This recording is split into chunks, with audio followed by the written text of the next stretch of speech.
to go. Rena, you want to come in there? Yeah, on Deloitte, as I said earlier, I was quite impressed in terms of their approach to this, and in particular the phasing of how they're going to address, if you like, the issues, and their, if you like, confidence that they had in terms of being able to drive down the run rate and that they had done this in previous organisations.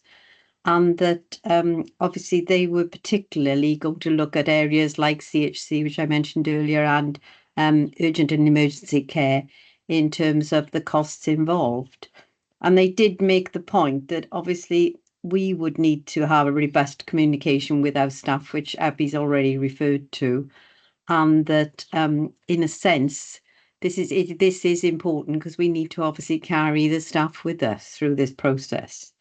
The other point I was going to raise on the this week's performance and finance was the fact that we did look at the risk register, and it was agreed in relation to stroke that this risk would be reconsidered in light of the fact that the 500,000 that they were expecting in this year has not been forthcoming. And as Steve has said, we don't have the on-call rota. And there was also going to be a reconsideration of the cancer risk, which has been referred to earlier. Thank you. Thank you, Rena. And as I said, we'll pick up stroke when we get to that point. Any other members of Performance and Finance Committee first? Jean? No, I think we've covered, we've been pretty stringent in looking at what we're doing. And I think we've not only looked down, but we've looked up and out as well. Annalise, anything? I don't think so. I think I'd point on stroke, but I think I'll wait for Deb and then. Any other comments or questions for Steve? Okay, so we take cognizance of the advice from the committee to the full board, Steve, and Darren, that takes us into your finance report. So thank you, Chair, and thank you to committee members for the comments, which I highly agree with in terms of the articulation of the experience of a number of months and the months prior to that. Just from the outset, the situation is serious in terms of our financial position after Q1. To echo comments made a couple of times through today's board meeting, this financial analysis is done balancing quality, safety, and performance delivery. And therein lies the challenge, but it's certainly not just a single-minded financial problem. We are trying to hold as much as we can wherever we can, and that may be future plans. But in terms of quality, safety, and performance, that's the intrinsic part of what we're going to go today. So the report before us sets out the financial performance of the board at month 3, it's the end of June. That this detailed financial position is shared as early as we can in the month through flash reports, independent member briefings. And of course, Chair, we had a special board on the 17th of July to consider a mid-month position in terms of some of the correspondence that needed to go to Welsh Government formally, and that was executed on the 18th of July as required. Another letter needs to go today. That letter has been drafted and is ready, but will be flexed following any conversation today. In terms of the overall target, board members will be aware that we submitted an unapproved and unsupportable plan for 58.7 million. We are not yet able to give confidence in that number, and we are looking to stretch further to the £42.5 million milestone target that Welsh Government asked us to achieve. We know how we can do that. We have a financial construct that can get to that. What we need to do is colour in the plans to make that number a reality, not a planning number. And that's what we described in terms of correspondence to Welsh Government and also to Cabinet Secretaries. In terms of the overall key financial indicators for the month, then page 5 of the report, the top table just sets out some of the core points. So cash at bank was 3.4 million, that's within bonus level. In month, we overspent by £7 million, taking the year-to-date overspend by 24 million. And whilst the capital is showing a modest £500,000 pressure there, we will balance that out through the course of the year, and it's going to be a balanced plan to the end of the year in capital. And from an invoice payment perspective, we are on track with the 95%. The graph at the top, page 6, which is one I know you'll be familiar with, the blue bars show that month 7 was 7 million, better than the 9 and the 8 in previous months. Some way off now where we need to get to the right solution for the rest of the year, which would be an average overspend of around 2 million a month from now on in. That's all we've got left to get to the 42.5 or better. So a real challenge in terms of where we are and where we need to get to. And as Steve has very ably articulated, the graph next to that shows the challenge we've had with realisable savings in the plan being smaller, just breaking 1 million in month 3. And the other bars in that graph showing the scale of challenge we have to meet those savings going forward to deliver the 55.4 million we've set ourselves to get to the 58.7 before we do anything. In terms of the key drivers of the spend, then there's a detailed table of the page on page 7. I won't go through that line by line. If I just turn your attention to the sort of lighter blue total column there, that shows the deficit plan at 4.89 million per month. Back to the saving shortfall in 2.74 million. That's a material driver of the risk in the plan. And then the other lines beneath that, we set out some of the key variances in the delegated budgets of the organisation. In particular, just highlighting for the third month, we've had pressure on mental health services for adult placements. Albeit those, we had an inspirational visit to Somerset yesterday where they described a model that I think would stand us well in that space, and we're going to run quite quickly into that to see if we can adopt that locally, which is better patient care, better quality, and actually will be more cost effective as well. So I think we can get into that. As I said, the table shows you the challenge in terms of the savings delivery. There's lots more in the report in terms of detail, Chair, but I thought given that we've talked about the position, I bet that I need to formally report to the board. I talk a little bit about what we've done. What we're going to do next, if that's the commission support, as Steve has said, from Deloitte, who won the contracts with their tender process, started on the 14th of July, but they were engaged with us prior to that, hence they've hit the ground running. They've taken the Performance Finance Committee through that approach, and again, we've heard that was welcome and understood. And last night, following the first 7 or 8 working days with Deloitte, we've issued to the Chief Executive's midweek message a significantly stepped up enhancement of the controls that we're making in place. We had systems in place. Those are very much focused on managing our pay bill as effectively as we possibly can. And I'm hopeful that will stimulate the response, but also stimulate innovation in terms of work design. And we meet the broad challenges of the board from examples we've had to digital right the way through to operations. And work has already commenced on the assessment of the health board's underlying deficit. So we asked Deloitte to land and look at controls and governance and bear down on that to help us just calm the position down.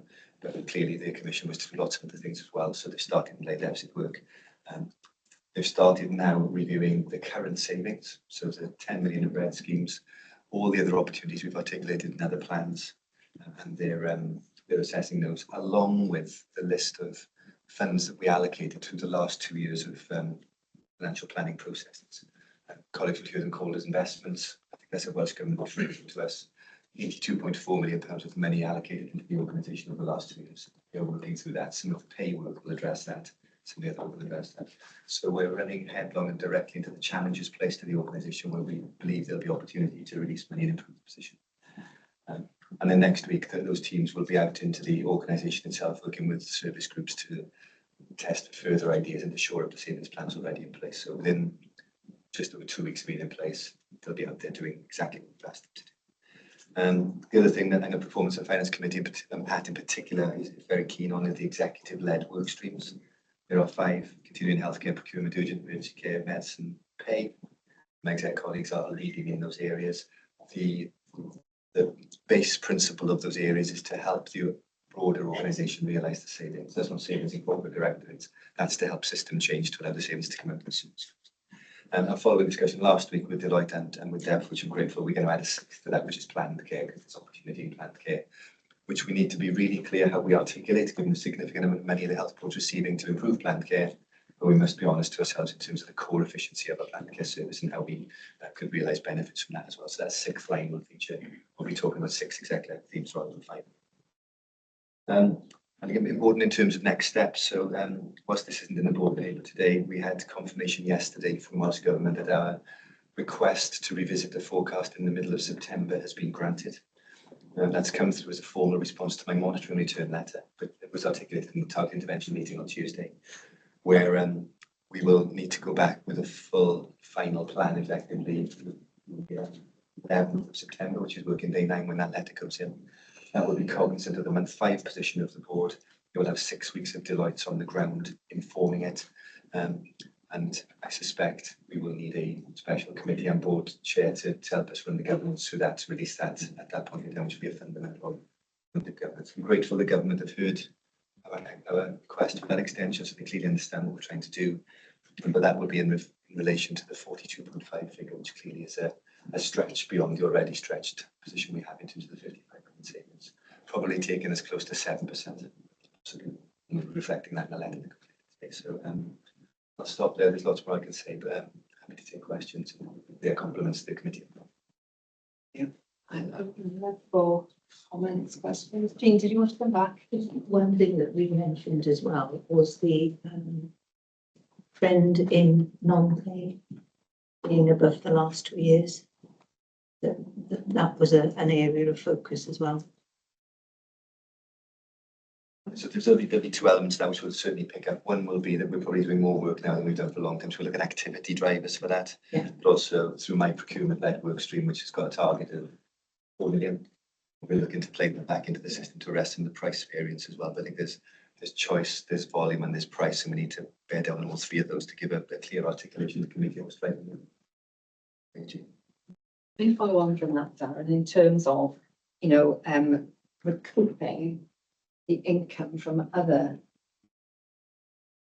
work we are actually doing on their behalf, whether that's specialist, regional, or whatever, because there is a significant quantum, isn't there, where we are providing a service, but we don't get in full cost of doing so. So how is that being factored into the Deloitte's work now? So that's work we're taking on directly as a board rather than with Deloitte Chair. Just for full transparency, that was something that I requested we put in the specification, but through conversations with colleagues in Muslim, and it was deemed that there were already extant mechanisms to do that. And the health board was to progress with those mechanisms, whilst Deloitte did other work. So we are engaging with joint committee, and we're also starting to look at this now through our existing long-term agreement discussions with that.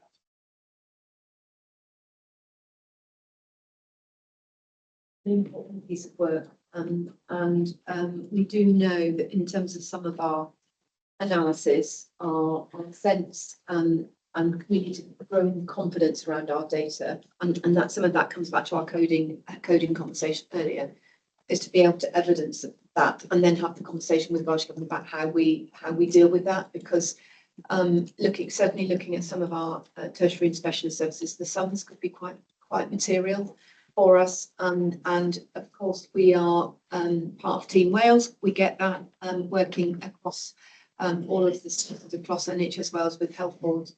But in terms of the position we hold and the risks we are holding, we need to be very transparent about that and clear about how we address that.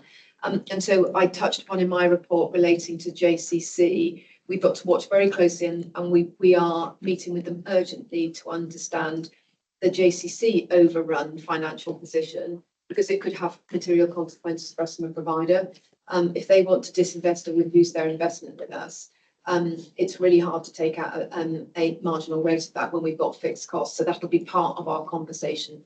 Can't have JCC disinvesting when we're left holding a risk in terms of either sustainability from a service point of view, or that it makes it financially unviable for us. So we need to step through those with the evidence and a mature conversation with our commissioning partners and with Welsh Government as part of that. I'm sure Deloitte will have a perspective on it in terms of their work, but I think, Darren, that's helpful to get clarity on how we are getting underneath that. Thank you, Darren. Do you want to go back on that? Just on that point, Chair. So we've done some preliminary work looking at health long-term agreement costs across all of the health boards we hold contracts with, where they commission services from us, against what the core allocation has been over the last couple of years. So 1.77% this year, 3.6% in the prior year, accepting wage and water funding differently. And we are starting to see what looks like a drift from the cost of provisions of the income and received. So I have figures, I have them by health board. They're not fit for purpose for board consumption at this stage. I wouldn't want to compare those numbers, but we have started to take up those conversations with how we're back. It'll take a while to work through, but it's not something we decide on, but we're driving it as a board locally rather than to the Deloitte work, and that will be shared. Can I ask also then, Avi, I know your work with Public Health Wales on the impact of the deprivation disadvantage across our community on access to services, but as Joe was explaining earlier, late presentation, additional costs, I mean, poorer outcomes, but heavily weighted costs. We were talking about, for example, bowel screening Wales. You pitch up with a stage 1, you get a stage 1 outcome. Pitch up with stage 4, you'll get a stage 4 outcome, but very, very heavily weighted in terms of system costs. So how are we doing in terms of trying to engage and quantify exactly what the population makeup needs in terms of access and cost of services? But if I pick that up and Darren may want to comment, so that's exactly the conversation we've had with Tracy. So there are two useful reference documents. We've got the population needs assessment that was done under the auspices of ARCH. It only goes so far. It's a description, I think. It's not a so what does that mean and translate in terms of people accessing our services. As you say, Jan, presenting late, presenting at a point in the system where they could have accessed services much earlier in their pathway. And we've asked Public Health Wales to help us scope a piece of work that would drill underneath that and get underneath that. And also in the light of the recently published ONS data, which shows for the first time properly recorded women's life expectancy dropping below men and falling. And when you apply that to our population, some of the figures are really stark in terms of life expectancy, some of our most deprived communities, and is particularly affecting women. So the women's health plan is really important. I think the second piece of work is that Public Health published it some time ago now, and again we have asked they kind of update it, is a report that talked about the impact of inequity in terms of driving demand for services. Again, it's fairly high level and quite academic. It needs to be translated for us into this is what it's meaning, because that backdrop around why is our demand presenting in this way, the shift into some of our services from some of our neighbouring health boards we are observing, and we do need to get underneath that, Jan, as part of this pitch, and quickly. Annalise. My question with regard to stroke is kind of on those lines, because I wondered whether there was any data available to show the impact on the carer when, for example, somebody does present at stage 3 or stage 4. So there's a lot more care required when they go home from hospital, even if their treatment is successful. We know that carers, unpaid carers, suffer stress, they become ill themselves, and in turn that has an impact on our services. And I just wondered whether what you're talking about can look at that wider area of how late presentation, deprivation is impacting more because there are more carers looking after people who are sicker than they would have been. And that's the point was the stroke one, was that if they're not getting completely optimum care because we don't have the round the clock rota, and so people are missing out on thrombectomy in a timely manner, are they going home worse than they were? Because the impact on the person who then has to look after them, because there aren't enough services to be able to support them without the unpaid carer, how does that impact us when the carer becomes poorly themselves? It adds to the complexity of the picture, and we'll take away and reflect on that. Because you're right, the obvious perspective would be that if you've got people presenting, they have a harder road in terms of recovery, or even not a road of recovery, they're in a different phase of pathway, how it impacts on carers and families. So we'll have a look at that. At some of it, Darren, in terms of sort of the health economics bit, we know that we don't have very rich supply of health economists supporting us directly. It's something we could probably pick up with Swansea Uni, but I know that the colleagues that you have contacted with contact through NHS England, that is a good resource. It is something we might want to think about. How do you reflect that in that conversation? Sometimes it's really good evidence, so really good evidence around QALYs. So things like when you're making a new intervention, it's the evidence is really strong and there. It's not always clear. But I think the other dimension to come at this is going back to what I was saying about women's health.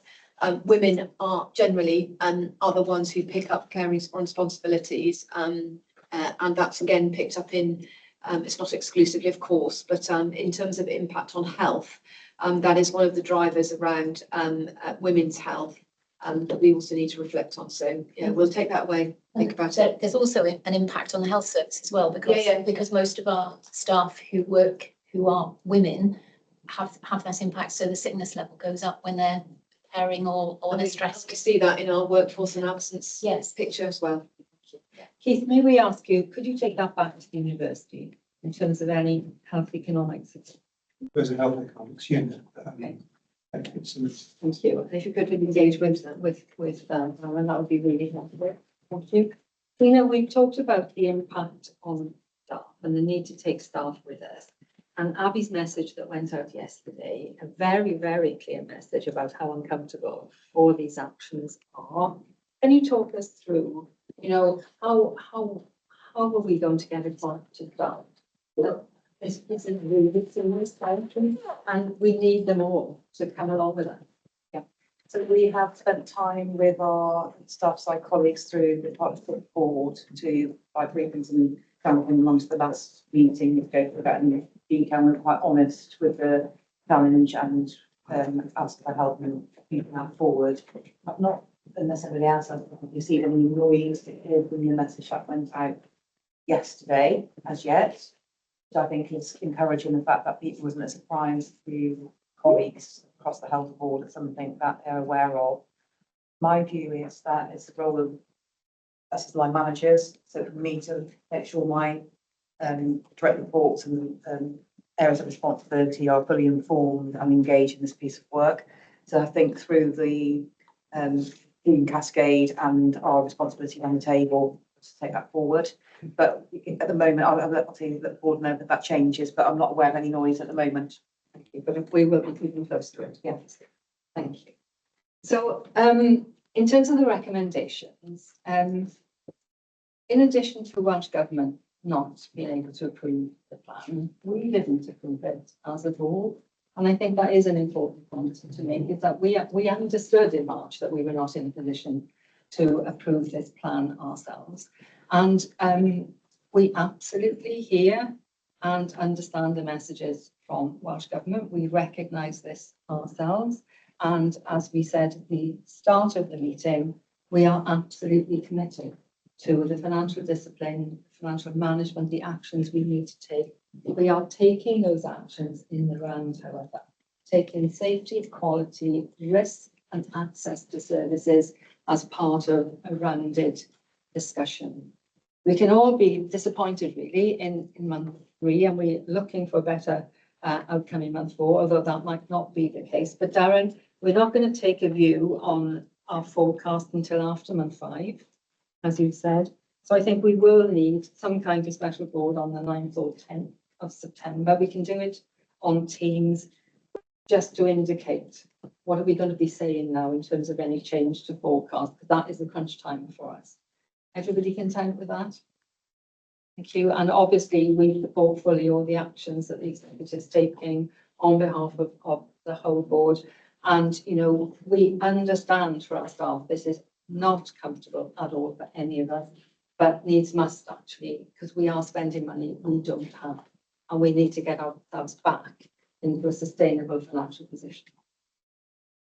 Well, at that point, croeso mawr, so more, very warm welcome to you, Sue. So you come in at one of our, darker moments in terms of the financial position. But I do have to say, you're going at a really nice point before I move over to Deb to start the integrated performance report. We've had a very nice message from the Cabinet Secretary for Health, Jeremy Miles. Congratulations on the positive coverage on Morriston A&E. Good for patients and staff to see good progress being acknowledged in this way. Please do pass on my thanks to everyone working hard to make this happen. So that's a very nice intro there. Over to you. Thank you, Chair.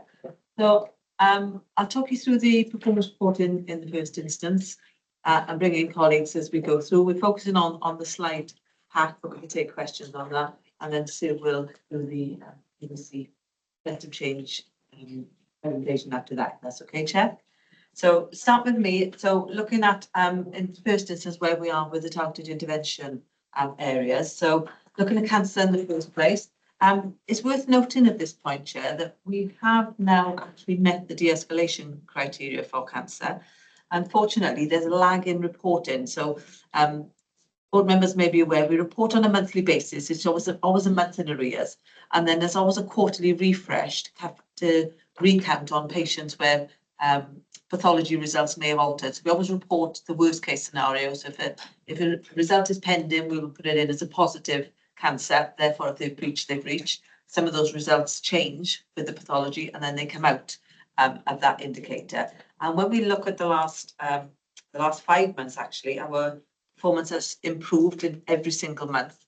And particularly looking at March, April and May, we actually achieved 66% in March, 63% in April and 61% in May. And may still improve further from that. So at the moment, we have met the de-escalation criteria. Unfortunately, Welsh Government's refresh data takes longer than ours. So I have pushed them. I said, well, if I've got it, you should have it. They've said it's going to be September.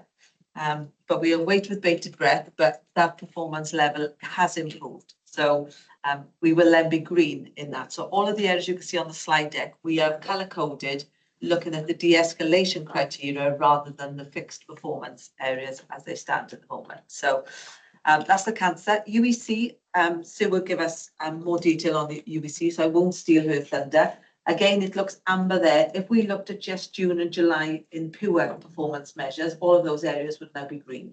But because of the de-escalation criteria and the timelines, we've kept them at amber so that we're being fair and equitable in that space.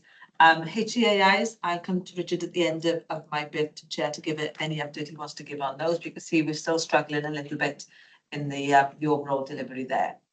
Finance, Darren's already done that, and obviously strategy and maternity and neonates we've covered in previous reports. So I won't go into detail there, but we can take any questions that may arise. Then looking at the enhanced monitoring areas, you see there's a bit of a blip with CAMS. It has improved since April. And what we realised in April, there was a reporting anomaly, and I don't know quite what the detail is, other than it's been shared with NHS Performance and Information colleagues, and they're not concerned by what we've seen, and we're working on a plan to improve that. I'm reassured by the team that it will continue to improve over the summer months and up to September. And then sustainable delivery will be once we've recruited some additional team members, which we anticipate will be in October. So we should be back on track then to the positive performance we saw previously. Planned care, it is disappointing to note that we remain in enhanced monitoring for planned care. And that basis is that there's still a couple of indicators that we haven't delivered on. So endoscopy, even though it's showing red, we are green against the plan that we submitted for endoscopy, which we acknowledge we wouldn't deliver this year, but we remain on the trajectory that we agreed and submitted with Welsh Government. And then the follow-up not booked area, again, that's a stubborn one for us that we're going to focus on, particularly in Q3 and 4 of this financial year. And I've initiated a clinical committee with all the lead clinicians who sit on the clinical implementation networks, and we'll be focusing on those areas as well. So I anticipate that we will see, it has improved, but we do need to see further improvements in those areas. Looking at other areas for improvement then, we touched on stroke earlier, Chair. Stroke performance is on slide 16. Disappointingly, it's showing relatively out of date. So I think we've only got the end of March performance for stroke in this report, which we'll chase to make sure we've got more up-to-date performance going forward. You mentioned earlier, Chair, that we have made improvements in the stroke pathway, and the team has started looking at it as a whole pathway piece of work now, rather than the acute stroke episode, which was in Morriston, and the rehab bit, which was in Neath. We're now working that as a holistic pathway with ownership of that patient across the piece. That is leading to improved flow of our stroke patients, particularly from Morriston to Neath, which is making sure that we've got beds available in the acute ward at Neath. So I anticipate that when we look at July in particular, we'll start to see an improvement, particularly in the 4-hour admission rate into the stroke ward, which has been one area that has been challenging for us. And most of the time-based measures come off the back of being on the stroke ward, make sure they've got the timeliness in therapies. But that has improved, and we will see that coming through in the new performance. The other area where we've seen improvements is we now have the direct to CT pathway working, But it is important to note that it's only for patients who arrive by ambulance, and that's probably about 50% of our stroke presentations actually come by ambulance. I think there is more for us to do in stroke awareness, stroke symptoms, to make sure that patients understand the symptoms of stroke and take the right action, because patients do delay and unnecessarily sometimes go on the back of a service bus, etc., to come in, and we've missed the windows of opportunities to really intervene at the earliest moment there. But we have seen improvements in that direct to CT scan. And what we want to achieve is that actually the stroke patients, particularly if they come on an ambulance, don't touch the emergency department at all.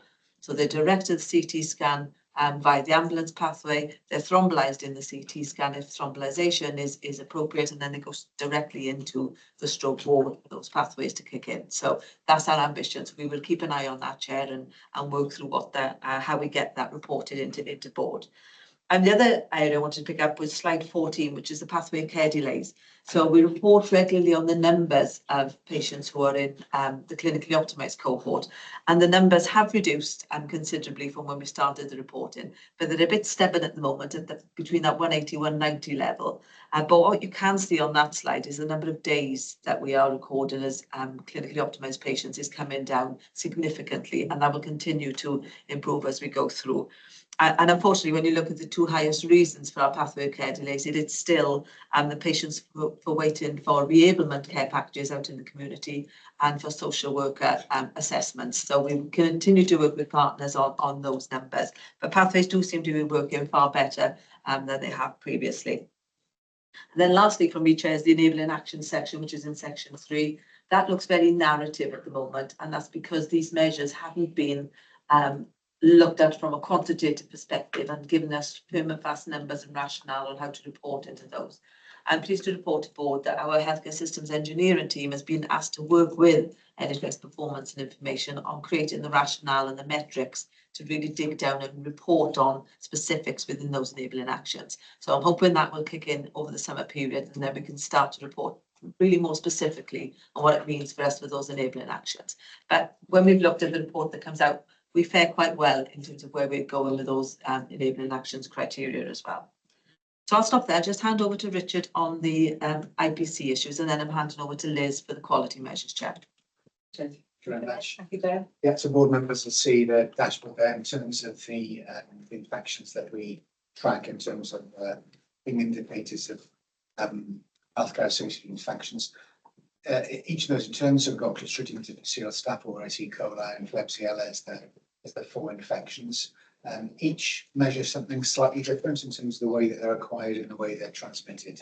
C. diff remains our biggest challenge as a health board. We are an outlier amongst other health boards, C. diff rates, and particularly for the overall rate as well as hospital acquisition. It's fair to say that all health boards have struggled with their C. diff numbers this year, probably all related to similar challenges post-COVID. Staph aureus, we've had a small number of cases, but broadly in track.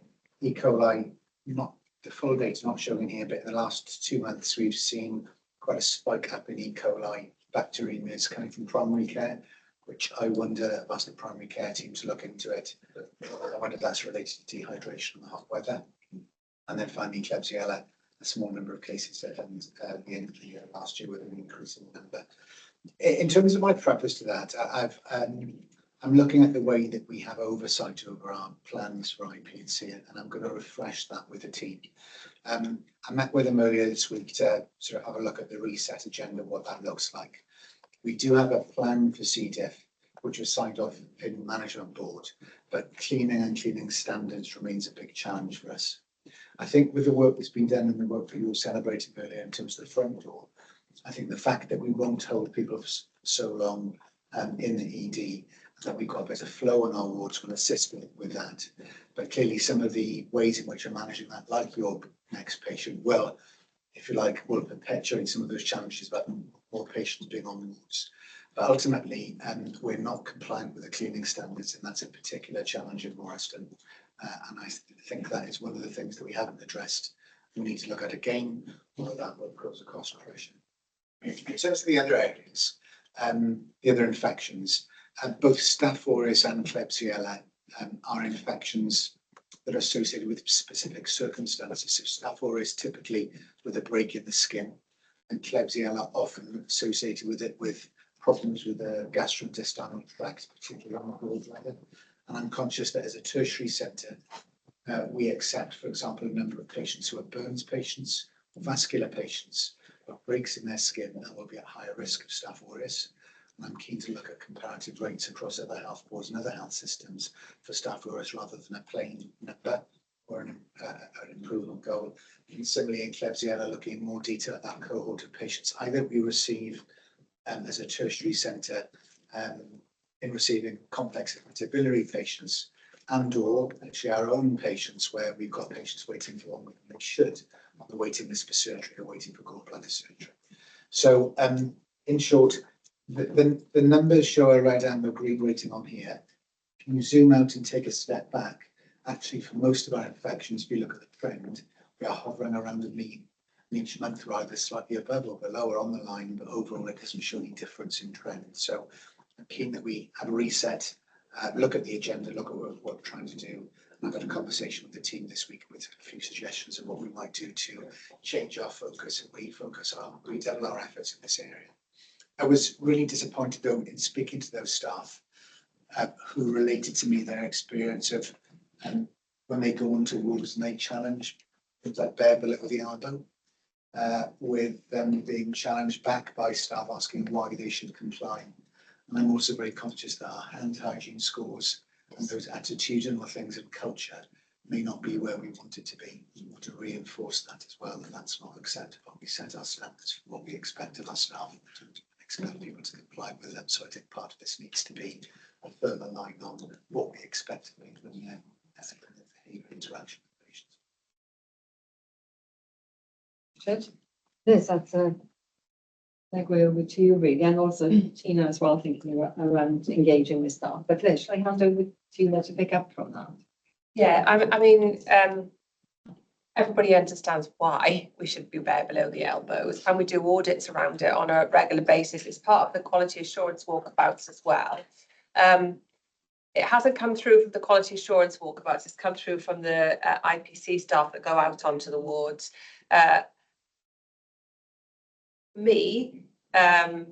Refusal to do that and not understanding why, two different things. So I think people do understand why mostly. Refusal to do it for me is a disciplinary matter for not following trust policy. So I think we need to get the message out there. The message is that this is what we do, this is how we do it. We did some filming, Deb, didn't we? A little while ago, and that's for a campaign to remind people about the principles of IPC. Part of that was bare below the elbows, keep it clean, all of those things. So we'll pick up on that campaign, but it is again around ensuring the education, and I know that's there, but then ensuring that we deal with behaviours that don't really support our trust policies.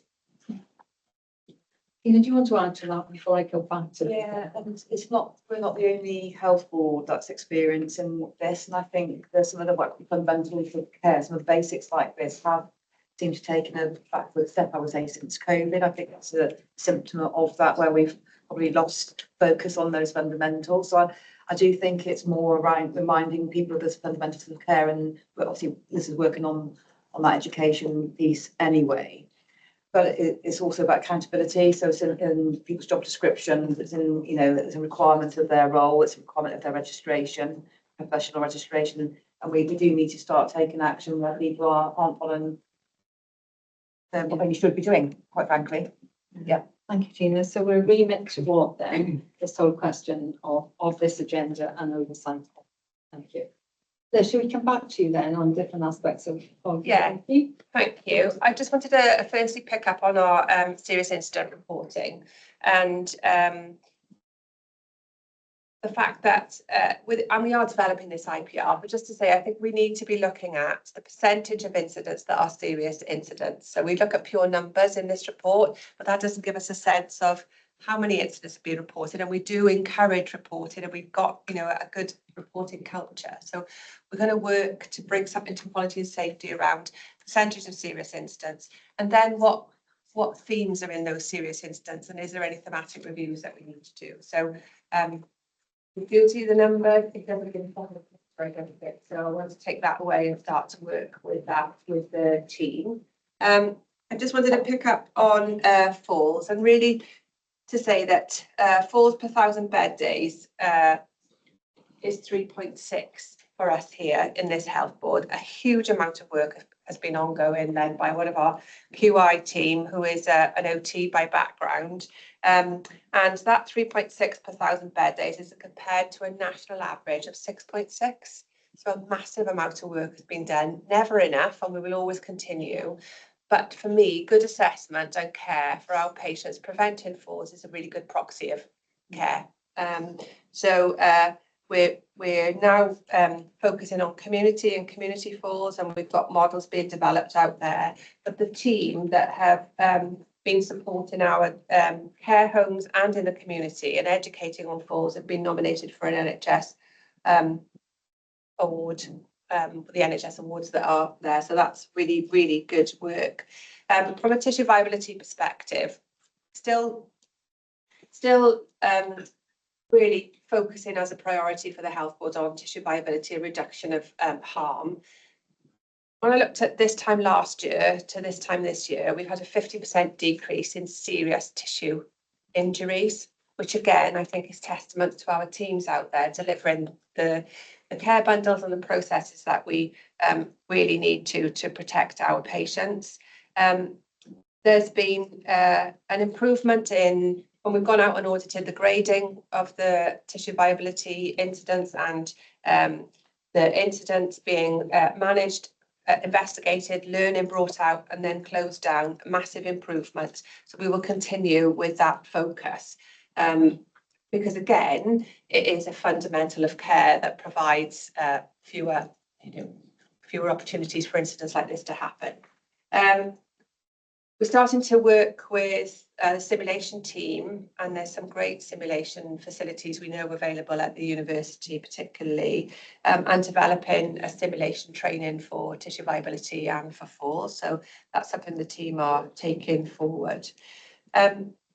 Just to pull out then our complaints and our complaint responses, we fall short of our target around timely response to complaints, and we all know that it was our response to complaints, as we've talked about before, and that timely response, but also the compassionate response is something that we really need to focus on as a health board going forward. I've now got sight of all responses over the last couple of months, and I'm working with our team centrally, but also the service groups to change our responses immediately. In that, I mean, for the letters to be the letters and then the information that needs to go with it to be separate. So that is something that's in hand. But we've already begun to work with Singleton, Neath Port, particularly to work through what is the process now, what could the process be, and how can we engage with that. And that'll be something then that is a test of change, if you like, and we roll out across the health board when we know that that process works. You can see in the report also our feedback from our patients, and I think we have good numbers through Civica and also through friends and family, and it shows around 92% are satisfied with their care. But that doesn't necessarily mean that they've had a good experience. So it's how do we start to pull out that experience piece, really. So nothing more to say other than that, but happy to take any questions. Does that finish yours? Yes, I think. Thank you. Thank you very much. Oh, Matt. Yeah, can I just come in on some of the digital elements of the report? Right, Or do you okay want to come then. No, back? that's fine. No, that's fine. That's fine. Great, Yeah. thank you. So first of all, to point out on page 28, we've got the clinical coding performance information. That's the first time that's appeared. I have to say that the forecast that we've got on that slide is wrong. That forecast is based on us doing the primary condition and primary diagnosis work, which we haven't agreed we're going to do yet. So the forecast is wrong. We'll correct that slide. Moving on to slides 32 and 33, this is where we've got our INTP list of digital projects, and there's a lot of them, as you can see. I just wanted to pick up on a couple of them. So clearly we've got the big diagnosis, laboratory, pathology and radiology projects this year, which are huge. The laboratory system replacement project, as you saw earlier, is a risk to the health board.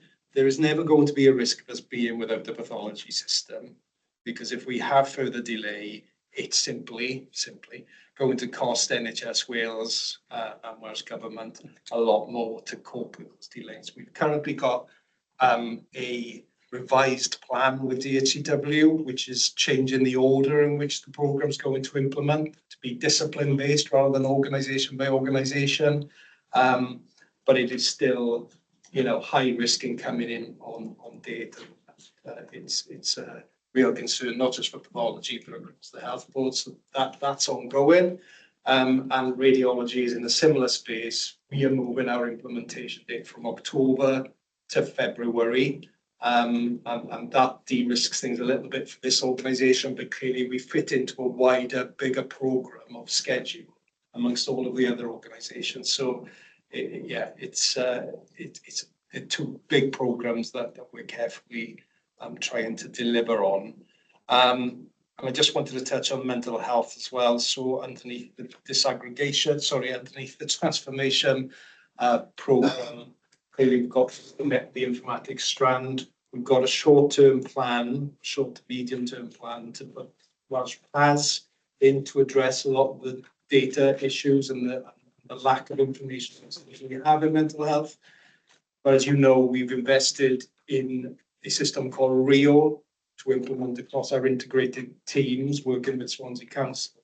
We are looking at costs and what it would take to expand that RIO solution out wider, sooner. Lots to go through with that. Clearly we've got a criminal process to consider, but we are looking how we can expand that to address the system issues properly and not just put sticky plasters on it, I guess. And then finally, just wanted to provide a good news story. We know that we've been disaggregated from Regend for a number of years now, since 2019, but we still had the digital issues and the connectivity and all using the same system together, Swansea Bay and Princess of Wales. We finally achieved the disaggregation at the end of May of PAS. So now ComTAF's activity is all on ComTAF's PAS, and Swansea Bay's activity is all on Swansea Bay's PAS. So that was a massive piece of work. Matt, that's a nice piece of good news to end on. So then, I'll hand over to Sue. Okay, We'll thank take you. us, if you will run through it quickly. thank you. Just to thank all the executives who contributed to the integrated performance report. I was going to say, Tina, can I ask you to pick up the people-related bits? The people section of the agenda. Because one of the things I was going to say is I think we now need to think more around the integration of the committee reports with this integrated performance report. So can you and Rina do yours together and the section 5? Is that okay? Super. So thank you. So Croeso Mawr, welcome. And it's lovely to see you. I am sorry that we can only give you a small amount of time this afternoon, because as you know, my sort of awful chairing means we are half an hour behind at this point. And we'd love you to come back when we can hear the whole thing. But if you can give us the shortened version for 10 minutes, that would be greatly received. Thank you. Fine. So obviously, I sent the slides across yesterday, and they're on board services control. So you've got those. I'm not planning to go through all of the slides. I think it's well rehearsed and well recognised by the board why we've done this. We've had, I think, an untenable situation for a long time for both our patients, our staff, and actually in terms of the reputation of the organisation as well. I start this talk by saying I cannot describe to you the difference it feels walking through and driving up to Morriston Hospital on a daily basis. And the personal stress of not driving up and having to count and losing count as to how many ambulances are stationed outside of the emergency department is palpable, and something that I think our staff have never believed we could address. And that has driven a sense of energy and pride that I have never experienced in all of my life working in the NHS. It is unbelievable to live it, to feel it, to touch it. So doing this, there's not been a silver bullet, I don't think. I think we've done a whole number of things, starting many months ago, from our approach to frailty to our conversations with the acute physicians, to gently bringing people into the space and belief that they can make a change, because this is not reliant on any one individual. This has been a genuine team effort in this space. I think we took a decision to use a proper improvement methodology to start off with. So we used a very traditional method of process map, plan, do, study, act, get the data at the beginning, have a clinical lead for each of our PDSAs, and then monitor the data throughout. And we gave permission to fail fast and recover quick. And I think we've seen that throughout the process. And people, as a result of that, have come up with more changes, and they've gone the extra mile. And so we've built almost a social movement across the site that has started to invoke significant change. So in terms of what we've done, just in summary, we have done a whole range of PDSAs. If I go to sort of slide 3, I think it is, starting from looking at how we process patients through the emergency department, how we work through the AMU. We've looked at the model of care within the AMU. We've particularly looked at how we place patients in order to get the right patient to the right place, and that's been critical. We run our SDEC services 7 days a week. Obviously, we coincided that with the relaunch of Your Next Patient, and we put additional general medicine capacity into the system, but we did that cost neutral. I think the total cost to the end of the year is £100,000, because we've moved staff around, and that includes all the medicine, the 7-day SDEC.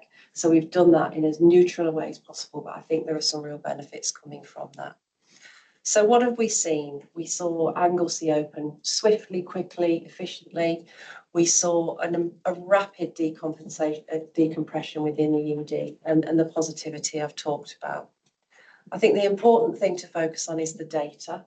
Again, you've got this in the slide pack, but if I draw your attention to slide 9, I think it's important to say we haven't seen a lull in activity. We haven't seen a reduction in ambulances. We've seen some of the highest numbers we've ever received over the past 2 months now. And that, I think, is going to be thematic with the changes in the categorisation with the ambulance service. But what we have seen is an improvement of 128% in terms of our turnovers within 45 minutes. Actually, now it's pretty unusual for the ambulance team to actually stop the car. The team are out there. We've closed the ambulance triage office at the front of the forecourt. We don't need it because we've decompressed Red Resus, and we're now running it as a react, as it should be. Our handover hours have dropped. We were talking days and days on the forecourt. We're talking now in the realms of about 2 hours per patient, and that includes if we've had some bumps, and there have been bumps because it's a hospital. Our number of patients waiting 4 hours. We've still got work to do in that space. ED haven't quite clocked yet, but now we've cleared the fog, they now have to step up, but that is causing them a little embarrassment in that space, particularly overnight, and we're working with them to address that. But overall, we've eliminated what was notoriously known as the post-take ward round. We've nearly eliminated the post-take ward round. This morning, we had 5 patients waiting for medicine in the emergency department. and we had 3 surge beds open in the acute medical unit, which we plan to close by the end of this week. We're going to use them potentially as part of our cascade for weekend cover, because that is still vulnerable. Let's be real in this space. But again, our recovery will be quick on Monday morning. If I move you on to slide 10 in the pack, you'll see the massive drop in terms of the number of patients consistently in the department. 56 is busy now. It has been, I think, since time immemorial, 110 to 112 patients.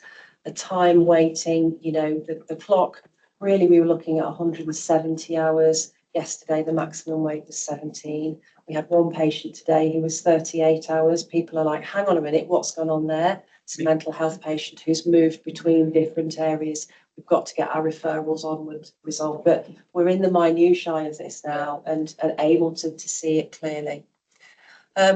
Again, if I draw your attention to slide 11, you'll see a couple of things in here. You'll see the turnaround time in the emergency department in minutes continues to plummet, and that is them starting to get into that space of assess quickly, refer quickly, make a plan.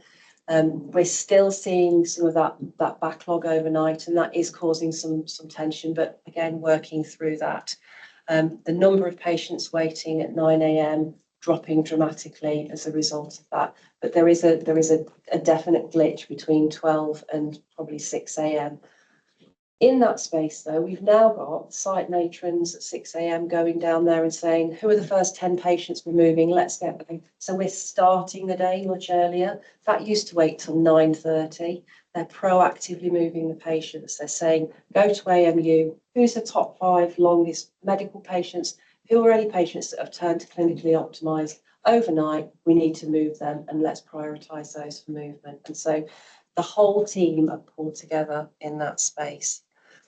I think it would be wrong of me not to pick up on the delayed transfers of care in the clinically optimised cohort, because Deb absolutely picked up in the report that the number it's been a little bit stubborn. But I think if you look on slide 12, you'll see a step change reduction in the optimised bed days, now occupied bed days. Now, I'm going to be a little bit critical in this space. I think this relates to the fact that we are not decompensating patients and deconditioning them so terribly in the emergency department. We're actually moving patients more into pathway 0, pathway 1, and you'll see from the slides the number of patients traversing into pathway 3 is reduced dramatically, and that is there's a definite correlation in that space, and that again you can see on slide 13, which has been the step changes through the process. The WAST metrics correlate what I've said to you. I think they can't believe it. We've got obviously this is a public board, but you know we're now seeing the ambulance team seeing 5 cases in a shift, 6 cases in a shift, when historically it had been 1 case with 2 swaps of ambulance. They've removed, or in the process of removing, the shift chain ambulance that we had to have on site. They're no longer using the pod. We're doing the site daily meetings from the pod, and we're using it as an ED training facility. So we've been able to repurpose space, and that all adds. Importantly, I had a really difficult challenge from one of the physicians who, in a subspecialty, who really said that nobody was backing this, nobody was supporting this. And actually, one of the palliative care consultants stood up in a meeting and said, well, actually, we've got too many patients who are dying in the emergency department, and we need to really think about that. And the whole audience clapped. And on slide 15, you'll see the reduction in deaths in the emergency department. And I've also collated the DATIX incidents in a direct comparable period over the previous 12 months. And you'll see we've had no issues in terms of increased DATIX. I still think we've got work to do with some of the subspecialties, but I'm reframing that with them. This is about patient, service, subspecialty, and we've absolutely got to reframe that. And I think people are coming on board in that respect. So slide 16 shows the overall impact. We are doing more. There's always more to do. We're now doing tests of change. with both the stroke pathway looking across Neath Port Talbot. We've got one of our wards who stepped up and said, we want to be the best ward and we want to do clinical optimal patient flow and take control and retrieve our patients. So they're doing that.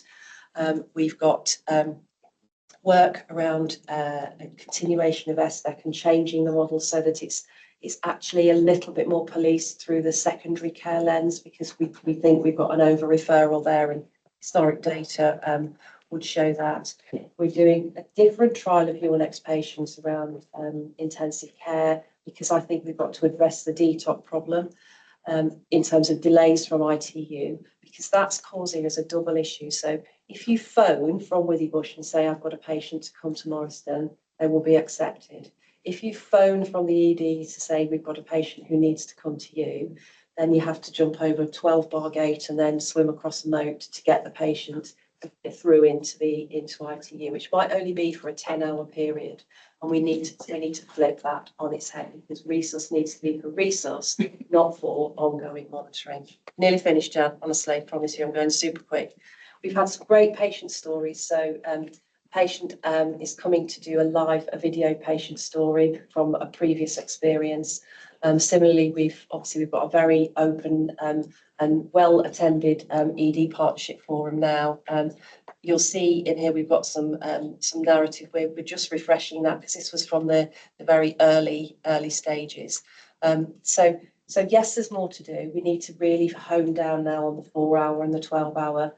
That is linked, a direct correlation across to flow from AMU. I think everybody has stepped up to this. It's been a team effort, and I just think it's fantastic. And I'm not saying that because I'm blowing a trumpet. I'm saying because the team are so happy. So I'll end it there. Thank you. Could I add one point, Jan? Because Sue touched on a really important bit there, which if you listen to the BBC News interview, I couldn't answer, because I was very positive about the feedback from staff and how different it feels.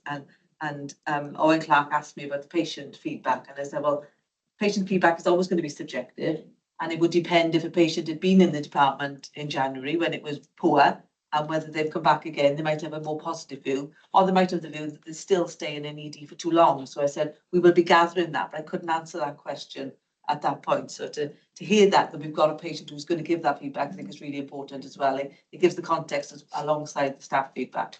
Yeah. So that's absolutely inspirational. And we want you to take back our grateful thanks and congratulations to everybody, because this is just transformative. And it does our hearts good, actually, to listen to that, given, as I said, you came in where we were in the very dark financial deficit. But did you say that the net cost of this would be 100,000? Yeah. That's phenomenal. Absolutely phenomenal. So I'm going to open it up at that point. Steve. Yeah, so congratulations. I had an email a couple of weeks ago from my vice chair colleague at West, who came along to Morriston to chat with some of the staff. With you. But there was no one to talk to.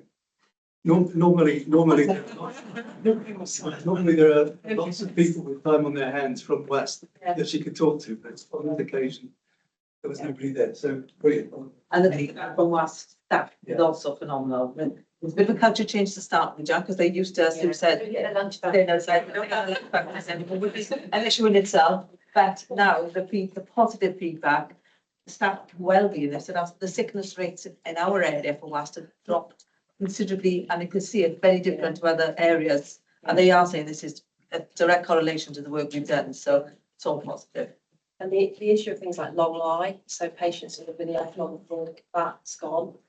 You know, so I missed what you said. Patients who have a long lie, so falling and because of the AMT, and that is a direct. We can see a direct impact there in terms of the condition of the patient that presents, and then progress through, which is having a huge impact. So Jill Fenlitz. It's brilliant. It just shows how, putting in place that Anglesey ward actually has helped the pathway to be complete, and all your PABR cycles and all, were enabled to deliver at a rate perhaps that we wouldn't have seen otherwise. I think that what you said about the hospital associated deconditioning is really important. And looking at those, graphs with the dramatic Clinically optimised patients are able to go a lot earlier, aren't they? Because they haven't deconditioned. But it just makes me think of how much more of a task there is actually for all, especially perhaps elderly or less mobile patients when they come in, to avoid that hospital-associated deconditioning. And we know that there's evidence, of things that can help with that. So, very much therapies based, but also nursing therapeutic approaches, and so having visited the, Neath Talbot Hospital on a long stay ward, I just, it's a light bulb moment actually that we should be doing a lot more. I've decided today, Jan, I don't get the chance very often now to have a look at the ED screen. And I did this morning, and I've been nagging everybody on the back of that. But the age profile I noticed in the ED was very different today. When you look previously, the age profile, you're looking at average 80, 85 of the long stay patients in ED. And I was looking, and the age profile today, very young, 20s, 30s, 40s. It changed dramatically in terms of how that looks, which is, again, it's a huge positive. Yeah. So I've got Liz, Darren, Alison, and Rita. Sorry, Alison, I had a bit of brain fog there.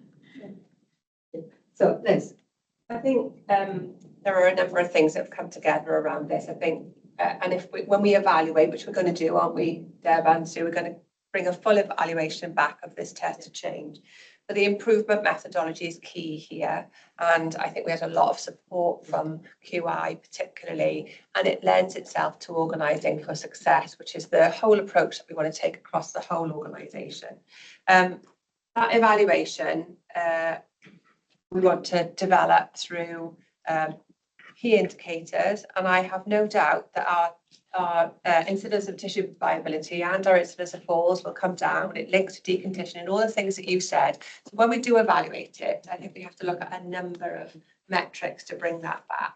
But most importantly, the patient and staff feedback. It's great that you've got some stories, and I know patient experience will help you to gather those stories. But we've also got to get our staff feedback as well. And I think in that development session that we're going to have, it's our intention to bring all of that back through so that we can talk about it further, because there is a change in mood completely, an absolute change in mood in Morriston, and there's a belief, which is really important. So Darren, Alison, then Rena, then we sadly will need to bring this to a close given our agenda. Darren, over to you. Thank you, Chris. Well done. Morris, the week before you were starting, so we were talking about capital, which is my substantive point, but it's great to see the impact and follow it, particularly when you're on call. It's a very different experience now, which is very welcome.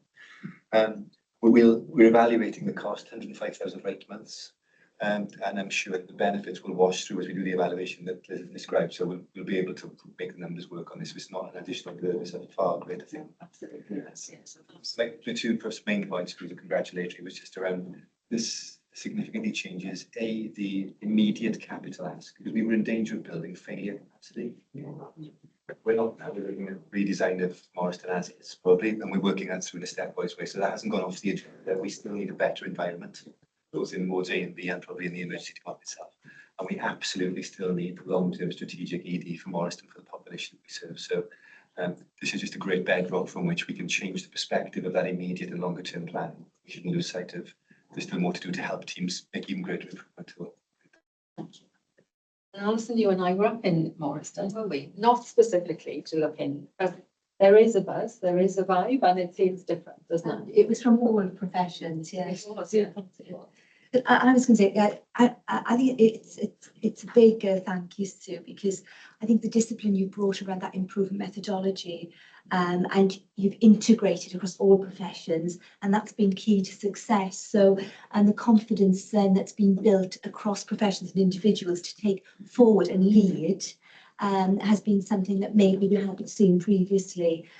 So that's been really empowering and enabling, I think, across professions, and you see people working together differently. So I think that's been really. In terms of the deconditioning, it's interesting. I chair Patient Stakeholder Experience Group with a colleague, Leslie Jenkins. We share that.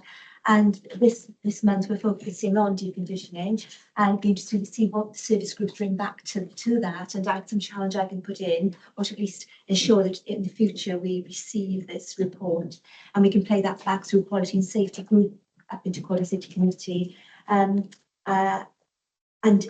again, it links back into the work that we're doing around the rehabilitation steering, the steering group and the rehab framework, the deconditioning, and everything we've talked about today, and the empowerment of patients at the very, very early stages. And we're working quite closely with Jill and her team, particularly from Allied Health Professionals, Health Sciences, to see what we can do as we have many face-to-face contacts. So MEC, we're ideally placed for making every contact count, and we're progressing that. So I think interdisciplinary work in this has been key. Thank you. Okay.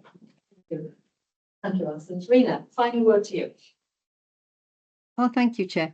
I just want to say it's excellent. I'm in a sense, I'm really keen that we adopt the learning that we've got from this process of being, I think, cross all the organisation, involving people at very different levels in terms of the whole thing at Morriston, to get people to adopt this test of change and to work with it in terms of the next patient.